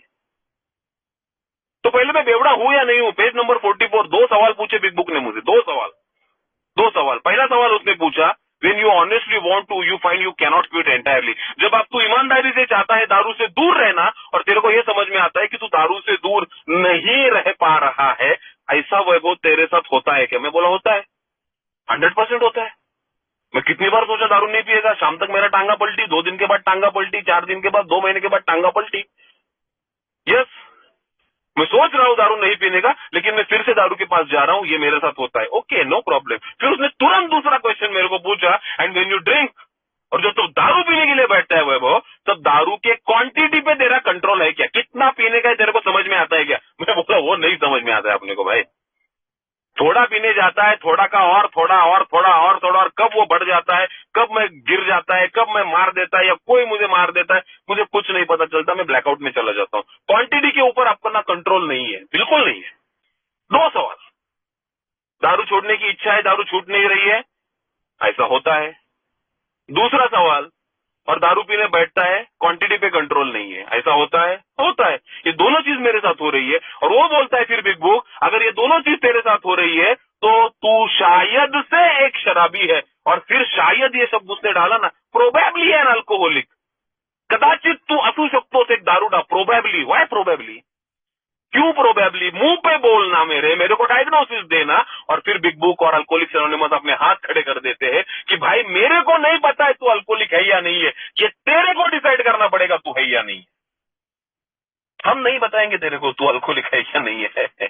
हमें मत पूछ भाई, हम हमारा बता रहे हैं कि हम अल्कोहलिक है। मैं मेरा बता रहा हूं कि yes I am an alcoholic. तू है या नहीं है ये तुझे दिख रहा है क्या, वो इंपॉर्टेंट है। और बाकी लोगों को दिखना इंपॉर्टेंट नहीं है दोस्तों। मेरा 1.5 साल इतना सब धिंगाना चल रहा था, पूरा बर्बाद करके रखा मैंने। मेरे घर वालों को पहले से ही पता चल गया था कि वैभव बेवड़ा झाला है। मेरे दोस्तों को पता चल गया था, मेरे सोसाइटी में पता चल गया था, मैं जहां हॉस्पिटल में काम करता था उस हॉस्पिटल में पता चल गया था कि डॉक्टर बेवड़ा झाला है, डॉक्टर इज फिनिश्ड। लेकिन उन लोगों को समझ में आया, उसका फायदा मुझे हुआ क्या? नहीं हुआ यार। लेकिन जिस समय मुझे समझ में आया कि yes I am an alcoholic, मैं सोल्यूशन की तरफ भागने लगा। भाई सोल्यूशन क्या है? फिर सोल्यूशन क्या है? तो मैं अल्कोहलिक हूं या नहीं हूं ये लोगों को समझ के फायदा नहीं है। मुझे समझ रहा है क्या? मुझे दिख रहा है क्या? वो ये 2 सवाल अपने आप को पूछना है, ऑनेस्टली आंसर करना है। अंदर से आवाज आती है, आएगी, 100% आएगी। और दोनों साथ मेरे साथ हो रही है। Yes I am an alcoholic man, yes I am an alcoholic. उसके बाद बिग बुक बोलता है कि अगर तू अल्कोहलिक है, अगर तू एक शराबी है, then only and only a spiritual experience can conquer it. एक आध्यात्मिक अनुभव ही तेरे को बचा सकता है अगर तू अल्कोहलिक है तो। अरे ये क्या लफड़ा है अभी?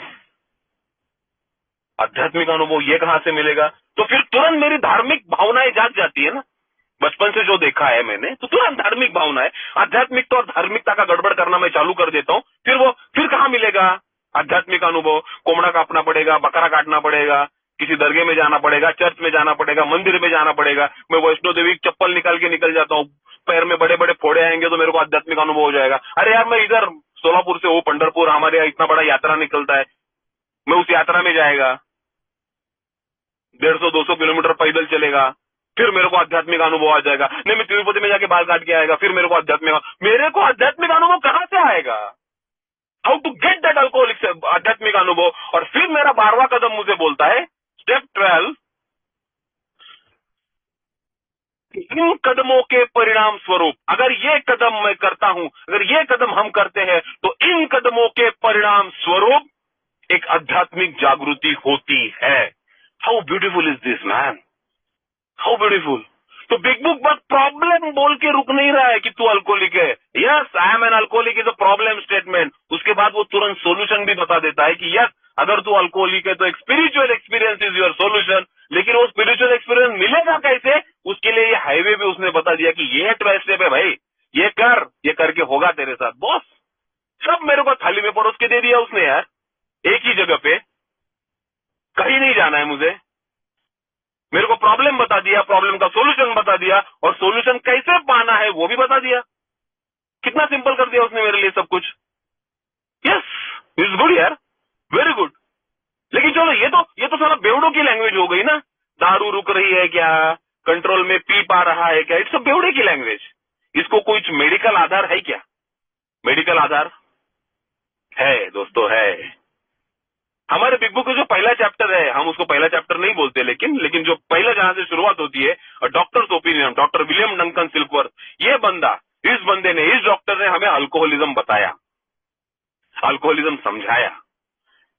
ये बंदे ने 50,000 बेवड़े अल्कोहलिक एडिक्ट के साथ काम किया, और उसके बाद उसके जो कुछ निरीक्षण है ना, उसने लिखे कि ये क्या है, ये पर्सनैलिटीज क्या है, ये उसने लिखा। और वो हमारे डॉक्टर्स ओपिनियन में उसने लिखा। वो बोलता है इट इज अ 2 स्टेप। शुरुआत में बोलता है प्रॉब्लम 2 जगह है, mental obsession coupled with physical allergy. ये 2 चीजें उसने बताई। इसका तीसरा एंगल स्पिरिचुअल, वो 4 स्टेप में आएगा, उसके बारे में मैं अभी बात नहीं करूंगा। लेकिन हमें शुरुआत में 2 फोल्ड उसने बता दिए, mental obsession coupled with physical allergy. क्या है ये मेंटल ऑब्सेशन? क्या है? दिमाग में दारू पीने के ख्याल आना। यस, दिमाग में दारू पीने के ख्याल आना, this is my mental obsession man. मैं सोचता हूं सुबह नहीं पीऊंगा, दोपहर के बाद मेरे दिमाग में ख्याल आना चालू हो जाता है, थोड़ी पीऊंगा, थोड़ी पीऊंगा, थोड़ी पीऊंगा, और शाम तक जाके मैं दारू पी लेता है। What is this? ऑब्सेशन, खींच रहा है दारू, चल जाके दारू पी, चल जाके दारू पी, दिमाग में घंटी बज रहा है मेरे। जब मैं पी रहा हूं तो पी ही रहा हूं, लेकिन जब मैं नहीं पी रहा हूं ना, मेरे दिमाग में हमेशा चलता रहता है कि नेक्स्ट दारू कहां से अवेलेबल होगा, उसके लिए पैसे कहां से आएंगे, दारू घर में कहां छुपाना है कि बीवी के हाथ में नहीं मिले। Planning, what is this? Obsession, mental obsession coupled with physical allergy. अभी ये क्या नाटक है फिजिकल एलर्जी का? What is this? देखो, मेरे दिमाग में दारू पीने का ख्याल आया, दोपहर तक मैं बोला नहीं पिएगा, नहीं पिएगा, दोपहर के बाद थोड़ी पिएगा, थोड़ी पिएगा, मैं बाहर तक पहुंच जाता है अपने आप। बार में जाएगा, नहीं तो वाइन शॉप में जाएगा, अपना अपना कोटा लेगा 90 का। 90 दे रहे बाबा, जास्त प्यायची नहीं है आज, ठरवून गेलं ना, डिसाइड करके गया है, नहीं पिएगा ज्यादा, नहीं पिएगा ज्यादा। ओके, आगे क्या, आगे क्या? नहीं पिएगा ज्यादा, वो डिसाइड करके मैं 90 आ गया टेबल पे, 90 पी रहा हूं मैं। अभी देखो ये दारू मेरे पेट में जा रही है, अभी उस दारू का और मेरे बॉडी का ना कुछ एक रिएक्शन हो जाता है। उस रिएक्शन को उसने नाम दिया फिजिकल एलर्जी। और एक बार ये फिजिकल एलर्जी अगर एक्टिवेट हो गई, तो वो फिजिकल एलर्जी अभी और दारू मांगती है। अभी मैं 90 पिया, मेरे पेट में फिजिकल एलर्जी जागृत हो गई, मेरे बॉडी में फिजिकल एलर्जी हो गई, वो एलर्जी बोल रहा है और दारू चाहिए, और दारू चाहिए। मेरा माइंड बोल रहा है थोड़ी पी, थोड़ी पी, थोड़ी पी, लेकिन मेरा तन अभी बोल रहा है और पी, और पी, और पी। अभी मैं उठ नहीं पाएगा, फिजिकल एलर्जी जागृत हो गया। मैं वेटर को पूरे ऑर्डर देता हूं, आ जा नेक्स्ट 90 दे दे, आत्ताच कुठे मुंग्या यायला लागल्या, आज एवढ्या 90 ने माझं काय होणार आहे, दे अजून एक 90, काय फर्क पड़त नाही। दूसरा 90 भी मेरे टेबल पे आ जाता है, मैं दूसरा 90 भी गटक लेता है। पहले ही अंदर एलर्जी चालू हो गया दारू के वजह से, उस एलर्जी में मैं और दारू डाल रहा हूं, अंदर का एलर्जी और बढ़ता है। वो बढ़ा हुआ एलर्जी बोलता है और दारू चाहिए, और दारू चाहिए। मेरे टेबल पे ऑटोमेटिक तीसरा 90 आ जाता है, तीसरा 90। मेरे अंदर आग लगी है, उस आग पे मैं और पेट्रोल छिड़क रहा हूं, वो आग भड़क रही है, भड़की हुई आग और पेट्रोल मांग रही है, मैं और पेट्रोल डाल रहा हूं। अरे यार, ये दारू एलर्जी चक्कर में फंस जाता हूं मैं यार। और जब आग खुलती है तो उधर ही किधर गिरा हुआ हूं, मोबाइल गायब है, वॉलेट गायब है, सोने की चेन डाली थी वो गायब है, कपड़े फटे हुए हैं, पता नहीं कैसे फटे, मैंने किसी को मारा या किसी ने मेरे को मारा, कुछ याद नहीं है। What is this is happening with me, this is called the physical allergy यार। और ये फिजिकल, 100 लोग दारू पीते हैं, उसमें से 10-12 लोगों में ये फिजिकल एलर्जी होती है। और वही वो लोग हैं जो बेवड़े बोलते हैं हम उनको, जिसमें से मैं एक हूं। है मेरे में, ये होता है। This is the medical base of this disease. Yes, alcoholism is a disease. Two-fold disease, mental obsession coupled with physical allergy. Mental obsession, physical allergy. This is the medical base of this disease. आगे वो बोलता है, अभी देखो ना, what is mental obsession क्या है? जो पहला सवाल मैंने पूछा था, या बिग बुक जो पहला सवाल पूछता है, दारू छोड़ने की कोशिश कर रहे हैं लेकिन दारू छूट नहीं रही है, ऐसा होता है क्या? It is nothing but my mental obsession की बात कर रहा है वो। हाँ, होता है मेरे साथ ऐसे, क्योंकि वो मेंटल ऑब्सेशन फिर से दारू के पास लेके जाता है। फिर वो जो बिग बुक ने दूसरा सवाल पूछा था, दारू पीने बैठता है लेकिन क्वांटिटी पे कंट्रोल नहीं है, ऐसा होता है क्या? और मैंने हाथ खड़ा किया था, हाँ मेरे साथ होता है। भाई वो दूसरा चीज कुछ नहीं है, वही तेरा फिजिकल एलर्जी है, वही फिजिकल एलर्जी है। डॉक्टर उसी एलर्जी के बारे में बात कर रहा है, लेकिन ये डॉक्टर की लैंग्वेज में बात कर रहा है, और वहां बिग बुक बेवड़े के लैंग्वेज में बात कर रहा था, दारू पीने का ख्याल और क्वांटिटी पे कंट्रोल नहीं। हाँ, बेवड़े को वो लैंग्वेज समझ में तुरंत आ जाता है, मेडिकल लैंग्वेज शायद से नहीं समझेगा, नहीं समझने दे, कोई प्रॉब्लम नहीं, लेकिन ये बेवड़े का लैंग्वेज तो समझ में आ रहा है ना। यस, मेरे साथ होता है, होता है। लेकिन अगर हम इस साइकिल को उल्टा देखें, उल्टा कि भाई एलर्जी क्यों आ गई? क्योंकि मैं दारू पिया। लेकिन तू दारू क्यों पिया? क्योंकि मैं बाहर तक गया। लेकिन वैभव तू बाहर में क्यों गया? अरे मेरे दिमाग में ख्याल आ रहा था यार कि दारू पीना है, दारू पीना है, दारू पीना है। हाँ, फिर बिग बुक बोलता है, the main problem of an alcoholic is lies in his mind rather than his body. दारूड़े के दोनों प्रॉब्लम है, दिमाग भी प्रॉब्लम है, बॉडी भी प्रॉब्लम है, लेकिन मेन प्रॉब्लम किधर है? माइंड। माइंड में दारू पीने का ख्याल आया ना, माइंड ने ऑर्डर दिया ना, चल जाके दारू पीते, चल जाके दारू पीते। तो बॉडी मेन प्रॉब्लम नहीं है भाई, मेन प्रॉब्लम तेरा दिमाग है। दिमाग में आएगा ना दारू पीने का ख्याल, तभी जाके तू दारू पीता है। तो main problem lies in his mind rather than his body. Body तो प्रॉब्लमेटिक है 100%, लेकिन बॉडी का प्रॉब्लम तभी चालू होगा जब दारू पेट में जाएगी, और दारू पेट में तभी जाएगी जब दिमाग बोलेगा चल जाके दारू पी। तो मेन प्रॉब्लम इधर है, मन में है, माइंड में है, बॉडी में नहीं है। और बॉडी का प्रॉब्लम रोकना है तो उससे पहले मन का, माइंड का प्रॉब्लम रुकना पड़ेगा भाई। तो ऑब्वियसली एक सवाल आता है फिर, भाई मेरे दिमाग में दारू पीने का ख्याल क्यों आता है फिर? क्या मुझे पता नहीं है मैं अल्कोहलिक हूं? पता है भाई। क्या मुझे पता नहीं है अगर मैं दारू पीऊंगा तो बीवी छोड़ के जाएगी? पता है भाई। क्या मुझे पता नहीं है अगर मैं दारू पिया तो मेरा पूरा करियर बर्बाद होने वाला है? सब पता है, सब पता है, सब पता है। सब पता होने के बाद भी दारू पीने का ख्याल क्यों आता है? करूं क्या मैं इसका? करूं क्या? ऑब्वियसली एक सवाल आता है फिर कि ये दारू पीने का ख्याल मेरे दिमाग में क्यों आता है? वाई वाई वाई, सवाल पूछना जरूरी है खुद को।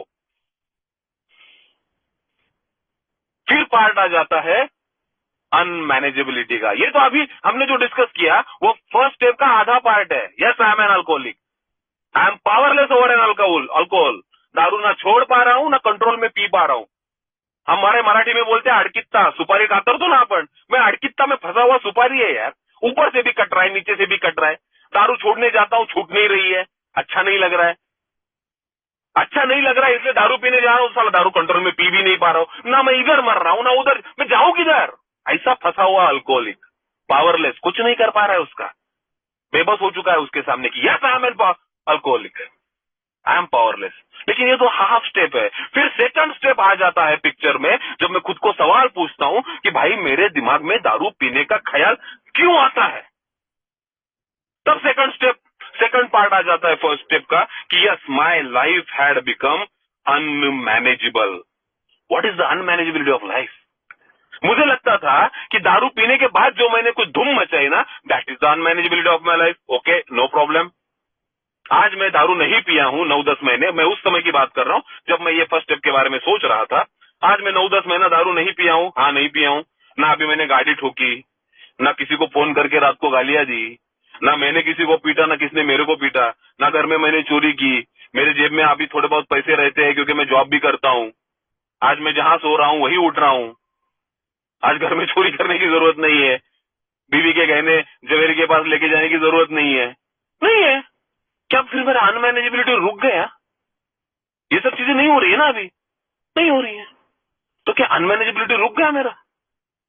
नो यार, this is just external unmanageability. Unmanageability is two type ना, इंटरनल जो अंदर की है और एक्सटर्नल, दारू पीने के बाद जो कुछ कारनामे किए वो दारू रुकने के बाद वो कारनामे भी रुकने ही वाले हैं। प्रॉब्लम उस कारनामों में कभी नहीं था। मैं एक बंदर है, आई एम लाइक अ बंदर, मैं एक माकड़ हूं, और उस बंदर को साला जितना दारू पिएगा ना वो उतना गुलाटी मारता है। थोड़ी दारू पिया, थोड़ा गुलाटी मारा, थोड़ा और दारू पिया और गुलाटी मारा, और दारू पिया बहुत गुलाटी मारा, उसके बाद और दारू पिया, किधर तो जाके ब्लैकआउट में गिर गया। प्रॉब्लम ये नहीं है कि बंदर दारू पीने के बाद कितना गुलाटी मारता है, प्रॉब्लम ये है कि बंदर साला दारू पीने क्यों जाता है। क्यों जाता है, ये प्रॉब्लम है। और फिर वो इंटरनल अनमैनेजेबिलिटी सामने आ जाती है, जो बिग बुक मुझे बोलने की कोशिश कर रहा है। व्हाट इज माई इंटरनल अनमैनेजेबिलिटी यार, क्या है मेरी इंटरनल अनमैनेजेबिलिटी? उसके बारे में सोचने के लिए पेज नंबर 52 पे 8 पॉइंट दिए उसने मेरे को, 8 पॉइंट। उसके बारे में मेरे को सोचना बहुत जरूरी था। वो पहला पॉइंट बोलता है, we are having trouble with personal relationships. मेरे पर्सनल रिलेशनशिप में प्रॉब्लम है 100%। मैं पर्सनल रिलेशनशिप मेंटेन नहीं कर पाता हूँ। Yes, I have a wife, I have a माँ, आई हैव बहनें वगैरह, लेकिन मैं जुड़ा नहीं हूं उनके साथ। बीवी को बस बोलने के लिए बोल रहा हूँ I love you, yes darling, no darling, हाँ डार्लिंग, वो डार्लिंग दिखा रहा हूँ बस। अंदर से क्या आ रहा है, कुछ नहीं, दिखाने है, बस दिखाना है। मैं लोगों से घिरा हुआ हूँ लेकिन लोगों का नहीं हूँ, मैं अपने आप में ही हूँ। पर्सनल रिलेशनशिप में मेंटेन नहीं कर पाता। एट द एज ऑफ 32, जब मैं उस समय की बात कर रहा हूँ, साला मेरा एक अच्छा दोस्त नहीं जो मेरे लिए जान दे सके। नहीं, अभी ए में आने के बाद बहुत अच्छे अच्छे दोस्त बन गए मेरे, लेकिन तब तो कोई नहीं था यार मेरे साथ। अकेला पड़ चुका था पूरा। ना मैं घर में किसी का हूँ, ना मैं बाहर किसी का हूँ। पर्सनल रिलेशनशिप मेंटेन करना मेरे लिए बहुत मुश्किल जाता है। मैं नहीं मेंटेन कर पाता, आई डोंट नो व्हाई। मैं किसी को सामने से फोन कभी नहीं करता हूँ, प्रॉब्लम है मेरा, आई डोंट नो व्हाई। अभी मेरा 3.5 साल का बेटा है, हाँ, उसके लिए बहुत प्यार आता है मेरे दिमाग में, लेकिन वही प्यार क्या मेरे माँ के लिए आता है मेरे दिमाग में? नहीं। बीवी के लिए आता है? नहीं। बहनों के लिए आता है? नहीं। हाँ, उसके लिए आता है, लेकिन ये भी लोग मेरे ही है ना। जिनका जितना उन लोगों का अफेक्शन है मेरे लिए, क्या मेरा अफेक्शन है उनके लिए? नहीं है यार। आई डोंट नो व्हाई, मुझे नहीं होता है वो। यस, मेरा पर्सनल रिलेशनशिप में इशू है, मैं नहीं मेंटेन कर पाता हूँ, मेरा गड़बड़ है पर्सनल रिलेशनशिप। यस। दूसरा सवाल वो पूछता है, we couldn't control our emotional nature. Emotional nature के ऊपर कंट्रोल है क्या? नहीं है भाई। मेरे को गुस्सा आता है तब मैं तोड़फोड़ करता है, मेरे को गुस्सा आता है मैं डायरेक्ट गाली गलौज करना चालू करता हूँ यार, डायरेक्ट गाली गलौज। मेरे को गुस्सा आता है तो वैसा सीधा कुछ मुंह से निकलता ही नहीं है। ऐसा लगता है मेरे हाथ में तलवार होनी चाहिए और सामने वाले के टुकड़े टुकड़े कर दूं मैंने गुस्से में मैं मोबाइल फोड़ रहा हूँ, गुस्से में अपना ही मोबाइल मुंह पे डाल में चबा रहा हूँ। कौन करता है ऐसा? क्या मेरे वाइफ को गुस्सा नहीं आता होगा मेरे ऊपर? आता है। मेरे बहन को नहीं आता होगा? आता है। माँ को नहीं आता होगा? आता है। लेकिन मैं उन लोगों को कभी नहीं देखा कि वो अपना मोबाइल मुंह में लेके चबा रहे हैं, अपना मोबाइल फोड़ रहे हैं, अपने आप को ही पीट रहे हैं, टीवी फोड़ रहे हैं। नहीं देखा यार, उनको भी गुस्सा आता है। मेरा गुस्सा ऐसा क्यों? ये इम्पल्सिव कंपल्सिव क्यों है मेरे में? कंट्रोल में क्यों नहीं है? सब कुछ नहीं है। और ये गुस्से के बारे में नहीं है, खुशी भी इतनी होती है कि पता नहीं है। घर में 2 लोग हैं, मैं 2 किलो काजू कतली लेके जा रहा हूँ क्योंकि मुझे खुशी हुई है। हाँ, तुझे हुई है, 1.5 किलो लेके जाना। 2 ही लोग हैं घर में, कौन खाएगा वो 2 किलो काजू कतली दे रहा? कौन खाएगा 2 किलो पेड़ा? मुझे खुशी हुई है। मुझे डर लगता है, मैं कोना पकड़ लेता हूँ। एंग्जाइटी आती है, मैं डर जाता हूँ। लस्ट आती है, लस्ट सताती है, पता नहीं मैं क्या कर जाऊँ उस लस्ट में, किसको क्या बोल दूं यार, कहाँ जाके मुंह मार दूं, मुझे नहीं पता है। कौन सा भी इमोशनल पकड़ो आप, वो इमोशन कंट्रोल में नहीं आता है मेरा। वो इमोशन हमेशा एक्सट्रीम लेवल पे आएगा, एक्सट्रीम। एक तो मैं इस कोने में रहेगा, नहीं तो उस कोने में रहेगा, बीच में रहने की आदत नहीं है। तो फेज ऑफ न्यूट्रलिटी बुक बात करता है, पेज नंबर स्टेप 10-11 में, न्यूट्रल रहना। कहाँ है न्यूट्रलिटी मेरे में? नहीं है यार। इधर रहेगा नहीं तो उधर रहेगा। इमोशनल नेचर पे अपना कंट्रोल नहीं है भाई। विल वेयर पे टू मिजरी एंड डिप्रेशन। हमेशा मुझे लगता है मेरी वाट लग गई, मेरी लग गई, मैं ही ऐसा हूँ, मैं इतना हूँ, मैं ये हूँ। मिजरेबल लाइफ है मेरी। मेरे को मेरी ही लाइफ अच्छी नहीं लग रही है यार। तुम लोग क्या बात कर रहे हो? हमेशा दिमाग में कुछ ना कुछ चलते है। मैं डॉक्टर है यार, हाँ, मैं डॉक्टर है, मेरे भी सपने है ना कुछ। गाड़ी होगा, बंगला होगा, अपना हॉस्पिटल होगा, या होगा ना वो होगा। नहीं है। मेरे को अपनी जिंदगी अच्छी नहीं लग रही है। और तुम लोग सारा व्हाट्सएप पे स्टेटस अपडेट करते हो, कोई यूरोप घूम रहा है, कोई अमेरिका जा रहा है, किसी के घर में BMW आ गया, किसी का नया हॉस्पिटल खुल गया, ICU खुल गया, मस्त ऑपरेशन थिएटर डाल दिया, तुम लोग स्टेटस अपडेट करते हो। मैं यहाँ संतरा का बॉटल लेके तुम्हारा स्टेटस देखता है। हाँ, मेरे को अंदर से बहुत गुस्सा आता है, जलन आती है कि साला इसकी ऐसी लाइकी होती का है, बड़ा बन गया साला मेरे से। इसको मैंने हाथ को पकड़ के सिखाया था कैसे करना है कैसे नहीं करना है, और यहाँ आज आगे जा रहे हैं। तो वैभव किधर है? वैभव संतरा के लिए 52 रुपए ढूंढ रहा है घर में। तब मेरा दारू बंद हुआ तब संतरा 52 रुपए का मिलता था। वैभव घर में चोरी कर रहा है 52 रुपए की, कि दारू कहाँ से मिले। वैभव दारू पी के रास्ते पे गिरा है, वैभव दारू पी के बाहर पड़ा है, उसके कपड़े फटे हुए हैं।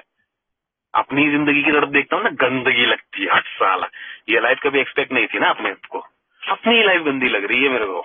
यस, मिजरेबल है। डिप्रेशन मैं तो डायग्नोस कैसे भाई, ग्रेड 2 डिप्रेसिव डिसऑर्डर मेरा डायग्नोसिस है। साइकियाट्रिस्ट ने किया हुआ कि ये बंदा डिप्रेशन में है, इसीलिए ये ऐसा सब कुछ कर रहा है।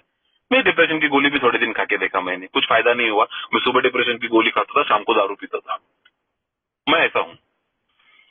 We couldn't make a living, नहीं कर रहा हूँ, क्या काम धंधा नहीं कर पा रहा हूँ ठीक से।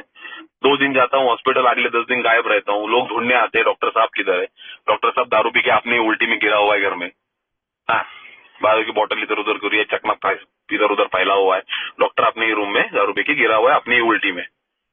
नहीं, मैं नहीं कर पा रहा हूँ काम ठीक से। We had a feeling of uselessness. क्यों नहीं होगी यूजलेसनेस की फीलिंग? है मेरे में यूजलेसनेस की फीलिंग सर? क्या है? इतना सब कुछ तैयार है, कर नहीं पा रहा हूँ ना कुछ, तो यूजलेसनेस, अपनी जिंदगी बेकार गंवारी लगना चालू हो जाता है। We were full of fear. Fear है, फियर तो मुझे ड्राइव करते भाई, हमेशा दिल में कुछ ना कुछ कुछ ना कुछ कुछ ना कुछ। डर से ही जिंदगी चल रही है, डर से कभी मुक्ति नहीं हो पा रहा हूँ। We full of fear, yes है। We were unhappy. इतना सब कुछ चल रहा है जिंदगी में, मैं हैप्पी कैसे रहूंगा? मैं अपने ही स्किन के under, I am not comfortable under my own skin. मेरे को अच्छा नहीं लग रहा है मेरे खुद के साथ। इसका कुछ करो, शांति नहीं है दिमाग में, हमेशा चाव चाव चाव चाव चलता रहता है। 1000 रेडियो स्टेशन एकदम से चालू है, मेरे को नहीं पता है किसका सुनने का है, नहीं पता है मेरे को। और लास्ट का पॉइंट वो बोलता है, we couldn't seem to be a real help to other people. नहीं है, जो बंदा खुद की मदद नहीं कर पा रहा है वो दूसरों की मदद क्या करेगा? अपने ही प्रॉब्लम से घिरा हुआ इंसान जो अपने से ही निकल नहीं पा रहा है, वो कैसे करेगा दूसरे की मदद? क्या करेगा दूसरे लिए? अरे वो खुद लंगड़ा है यार, खुद चल नहीं पा रहा है। तुम लोग बोल रहे हो कि दूसरों को चलाओ, मैं लंगड़ा है इधर, मैं नहीं चल पा रहा है यार, कैसे करेगा मैं? ये चाव चाव का करूं क्या, ये दिमाग का करूं क्या? और फिर डॉक्टर विलियम डंकन सिल्कवर्थ अपने डॉक्टर्स ओपिनियन में बोलता है, we become restless, irritable and discontented. त्रासलेला, वैतागलेला, असमाधानी वैभव क्या करेगा? क्या करेगा? चल जाके दारू मार। आएगा दिमाग में, दिमाग में तुरंत आता है। फॉर ईज एंड कंफर्ट, अच्छा लगने के लिए, मजा आने के लिए। क्या बुला रहा है मेरे को? चलना 90 मार सब प्रॉब्लम से दूर। इसीलिए मैं पहला 90 मारने जाता है। जैसे ही वो 90 अंदर गया, मैं एकदम ठीक जगह पे, एकदम दिमाग शांत, सब कुछ मजे में चल रहा है। लाइफ कितना एंजॉय कर रहा हूँ, मजा आ रहा है अपने आप के साथ ही। दैट मजा वो दारू दे रही है मेरे को। पहला 90 अंदर, मैं एकदम स्टेबल। डर भाग जाते हैं, कॉन्फिडेंस आ जाता है, मैं टॉकेटिव हो जाता हूँ। अपने आप सामने से फोन करना चालू करता हूँ, क्या भाई क्या चल रहा है, किधर है, क्या है? फोन नहीं कर रहा है आजकल, ये नहीं कर रहा है, वो नहीं कर रहा है। हाँ, दारू पीने के बाद एक कोने में बैठा है, अभी जिंदगी का हिस्सा हो गया, मजा आने लगा, मस्त लग रहा है। तो दारू एज अ प्रॉब्लम नहीं आती है जिंदगी में।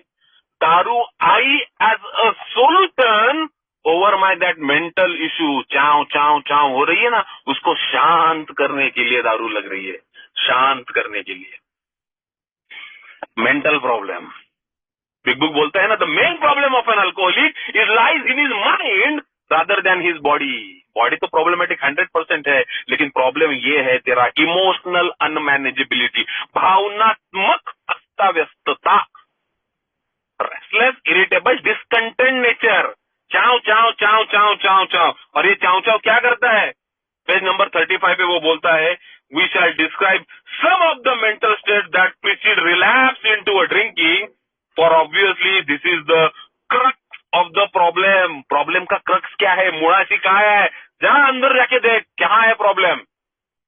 Mental status, that peculiar mental status. जहां मेरी वो मानसिकता खराब हो जाती है वहां मुझे दारू की याद आना चालू हो जाती है. चल 90 मार मजा आएगा, चल 90 मार मजा आएगा. दोस्तों 90 मेरे लिए प्रॉब्लम कभी नहीं था. 90 एज अ सोल्यूशन बन के आया मेरे मेंटल प्रॉब्लम के ऊपर. दारू पीना मेरी बीमारी नहीं है. बिग बुक क्लियर बोलता है, drinking alcohol he is just a symptom of the disease. दारू पीना इस बीमारी का मात्र एक लक्षण है. दारू पीना बीमारी नहीं है. मेरी बीमारी मेरे दिमाग में छुपी है. मेरी दिमाग में मेरी भावनात्मक अस्तव्यस्तता, ये मेरी बीमारी है. कितना मजा है ना. इसका मतलब दारू पीना बीमारी नहीं. मैं दारू पी सकता है क्या? अरे भाई कहां से पिएगा, पेट में एलर्जी लेके घूम रहा है. आज दारू पिएगा, 2 दिन के बाद किसी फुटपाथ पे गिरा हुआ मिलेगा मैं. लेकिन वो अगर रोकना है, देखो दोस्तों अभी भी बात उसी दारू के पहले घोट को रोकने की ही हो रही है.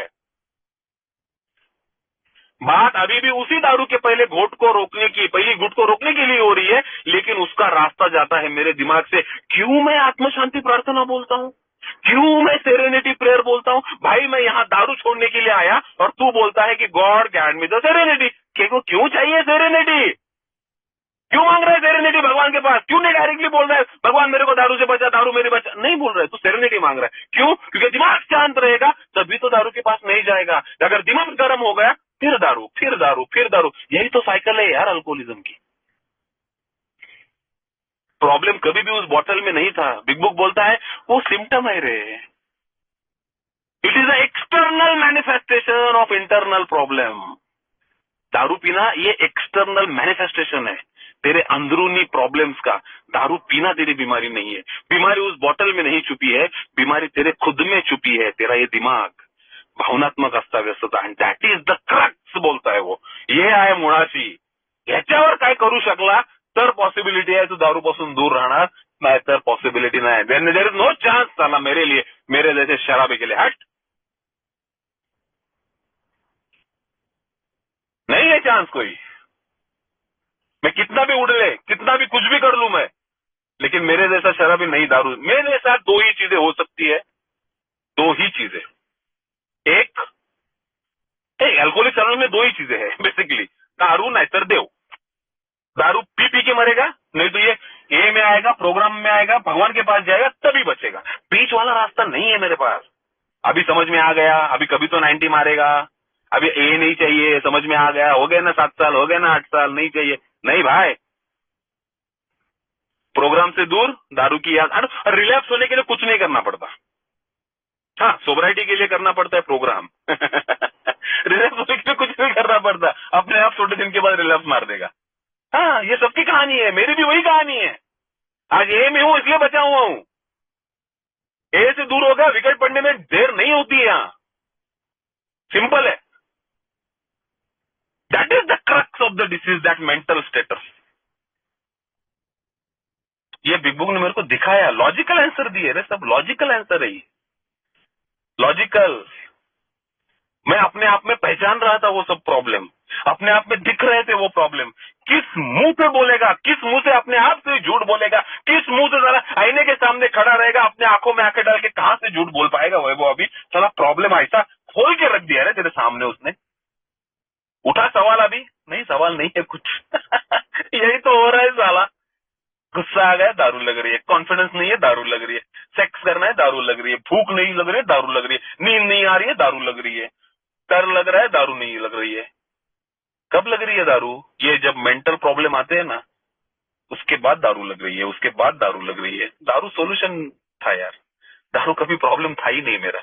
मैं आज तक गलत प्रयास करता रहा, इसलिए कभी सक्सेसफुल नहीं हो पाया, दारू से दूर नहीं रह पाया. ये ने मुझे सिंपली प्रॉब्लम दिखाया, प्रॉब्लम मेरे को फट गया. मेरे दिमाग में घुस, ये सही बोल रहा है, ये कोई गलत नहीं है. ये वही तो होता है मेरे साथ. That is the crux of the disease, that is the crux of the disease. और स्पीच पेज नंबर 30 में एक इंपॉर्टेंट सेंटेंस बिग बुक बोलता है दोस्तों. इंपॉर्टेंट सेंटेंस, वो मेरे लिए बहुत मायने रखता है कि when you conceive to our inner most self की yes I am an alcoholic, that is the first step of recovery. जब तेरे अंदर से आएगा कि हाँ तू एक शराबी है, ये सब चीजें तेरे साथ होती है, तू वैसा ही है जैसे ये लोग बोल रहे हैं, ये जब अंदर से आएगा अपने आप आएगा। And it is a very subtle process, हाँ, वेरी सब्टल। एक्सेप्टेंस के कनपट्टी पे बंदूक रख के नहीं आती है। कोई मेरे दिमाग पे बंदूक रखेगा, बोल तू अल्कोहलिक है, हाँ हाँ हाँ अल्कोहलिक है, ऐसा नहीं होता है। वो अपने आप आ जाता है, कुछ नहीं करना पडता, बस अपने आप को देखना है ऑनेस्टली, प्रामाणिकपणे बघ स्वतःला काय होतंय तुझ्यासोबत, वो अपने आप से आएगा। Yes Vaibhav, you are one of them, तू त्यांच्यातलाच एक आहे, तू तोच आहे साला। यस, वो अपने आप आना चाहिए। एंड द इम्पोर्टेंट चीज इज कि वो बोलता है प्रॉब्लम का acceptance it self is not recovery. बहुत बार मुझे ये भी लगता है, आता प्रॉब्लम समझला ना, अभी प्रॉब्लम समझ में आ गया ना, अभी मैं रिकवर हो गया ना ना ना ना ना। वो बोलता है अभी तो तेरे को बस प्रॉब्लम समझा है, तू रिकवरी की तरफ अभी गया ही नहीं है। It is only a first step of recovery, बचे हुए 11 कदम है और एक्शन के आगे चौथे स्टेप के बाद, वो है रिकवरी। अभी तो बस तेरे को प्रॉब्लम पता चल गया, सोल्यूशन नहीं पता चला। सोल्यूशन की तरफ तेरे को अब भी जाने का है। दारू रुकना is just a pre requisite of this solution. दारू रुकी है तो अभी तू सोल्यूशन की तरफ जा, तो फिर जाके दारू नहीं आएगी। अगर सोल्यूशन के पास नहीं गया, बार बार दारू की तरफ जाएगा, बार बार दारू की तरफ जाएगा और खुद को यही सवाल पूछेगा, मुझे तो पता तो था, मला माहित होतं की मी अल्कोहोलिक आहे, मला माहित होतं ती 90 पोटात गेली की माझा विषय संपेल, हाँ सब पता था भाई, फिर भी क्यों पिया? क्योंकि सोल्यूशन नहीं किया, बस प्रॉब्लम पे ही अटका। क्योंकि सोल्यूशन के पास जाएगा तभी वो प्रॉब्लम के पास वापस नहीं आएगा। क्योंकि भैया so called will power, will बोलता है so called will power is practically non existent as far as alcohol is concern. दारू के सामने मेरे जैसे बेवड़े की इच्छा शक्ति काम नहीं करती। अगर इच्छा शक्ति से ही मेरी दारू रुकती तब मुझे अल्कोहलिक्स एनोनिमस में आने की जरूरत ही नहीं पड़ती, मैं कब का दारू से दूर हो जाता। अपने आप से कर नहीं पा रहा था, अपनी शक्ति कम पड़ रही थी, इसीलिए तो भाइयों तुम लोगों के साथ आया तुम्हारी मदद मांगने। और तुम लोग भी इतने अच्छे हो, कुछ नहीं पूछा मेरे को, बस हाथ आगे कर दिया, चल आजा हमारे में बैठ जा, चल सब साथ में मिलके देखेंगे। कितना सुंदर संगठन है, कौन करता है ऐसा यार, कौन करता है ऐसा? तुम लोगों ने मेरे लिए किया यार। हाँ, कुछ नहीं पूछा ना मेरे को, क्या करता था, किधर करता था, क्यों पिया, क्यों नहीं पिया, मारता हूं तेरे, कुछ नहीं रे, कुछ नहीं, नो जजमेंट, नथिंग। मैंने जिंदगी में कितने काले कारनामे किए साला, तुम लोग सब सुने यार। कोई मुझे आके पूछा नहीं, वैभव तू असं कसं काय केलं, कोई नहीं पूछा, आके बताया हमने भी ऐसा किया है, टेंशन मत ले। अरे तुम तो मेरे जैसा ही है, हाँ मेरे जैसे हो तुम लोग, कितने अच्छे हो। This is what is alcoholics anonymous यार, जो मुझे दिया अल्कोहलिक्स एनोनिमस ने, सुंदर संगठन है। तो ये ओनली फर्स्ट स्टेप हो गया। We only discussed about the problem, solution तो अभी कल से और मजा आने वाला है, क्योंकि सोल्यूशन की तरफ घुसने वाले हैं हम लोग, second, third, fourth, fifth, 12th तक। फिर ये सोल्यूशन जिंदगी में आएगा तभी एक नई जिंदगी आएगी। क्योंकि मैं 12 स्टेप कर दिया, हो गया, ऐसा नहीं है, it is a way of living. ये जिंदगी जीने का एक तरीका है। क्योंकि आज तक जैसी जिंदगी जी रहा था साला काम में नहीं आ रहा था ना यार, इसीलिए तो डाउनफॉल हुए, इसीलिए तो गिरा, मरा, कुचला गया, हमेशा बार बार बार बार बार बार। यहां आने के बाद पता चला कि जिस तरीके से जिंदगी जी रहा था वो तरीका ही गलत था यार, इसीलिए ये सब कुछ मोड़तोड़ लाइफ में हुई। इन लोगों ने बोला देख ये है एक नया रास्ता जिंदगी जीने का, हमने किया, हम कर रहे हैं, हमें एक नई जिंदगी मिली, आसान जिंदगी मिली, खुशी वाली जिंदगी मिली, मजे वाली जिंदगी मिली। तेरे को अगर चाहिए तो तेरे को करना पड़ेगा, अपने आप नहीं आएगा। यहाँ आके ओम शांति करेगा और अपने आप भगवान आएगा तेरे में 12 स्टेप डालेगा, ऐसा नहीं होता है। चमत्कार वमत्कार नहीं है, तू करेगा तब मिलेगा। करना है क्या? हाँ हाँ हाँ करना है, आजा हमारे साथ। स्पॉन्सर यही तो करता है, स्पॉन्सर यही तो करता है। मैंने किया है, तेरे को करना है, तो मैंने जो किया तेरे को करना पड़ेगा, सिंपल। तो सोल्यूशन आगे चालू होगा दोस्तों। मुझे पता नहीं मैंने कितना टाइम बात किया, मेरा मोबाइल बाजू में पड़ा है। अच्छा 3:27 में टाइम तक पहुंच गया हूँ दोस्तों। तो this is the first step, ये मैंने मेरे अनुभव से बोलने की, बताने की कोशिश की दोस्तों। मजा तो मुझे बहुत आ रहा था और कंटिन्यू करना चाहता था, लेकिन टाइम अभी खत्म हो चुका है।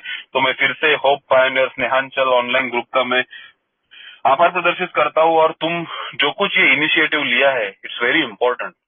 मैं शुक्रिया अदा करता हूँ उस चीजों की 12 स्टेप का आप लोगों ने इनिशिएटिव लिया और ये सब प्रोग्राम आप कर रहे हो ना, ये बहुत इंपॉर्टेंट है, बहुत बहुत इंपॉर्टेंट है। इससे जिंदगी आप बदलती है। और वो बिग बुक, उस बुक ने मेरी जिंदगी बदली दोस्तों, शायद से आपकी भी बदल सकती है। तो वो जहां कहाँ रखा है वहां से निकलने का टाइम आ चुका है, उसको पढ़ने का टाइम आ चुका है। मैं फिर से एक बार शुक्रिया अदा करता हूँ। Thank you very much for inviting me and thank you very much for your patience. Thank you. मैं रुक रहा हूँ दोस्तों, थैंक यू।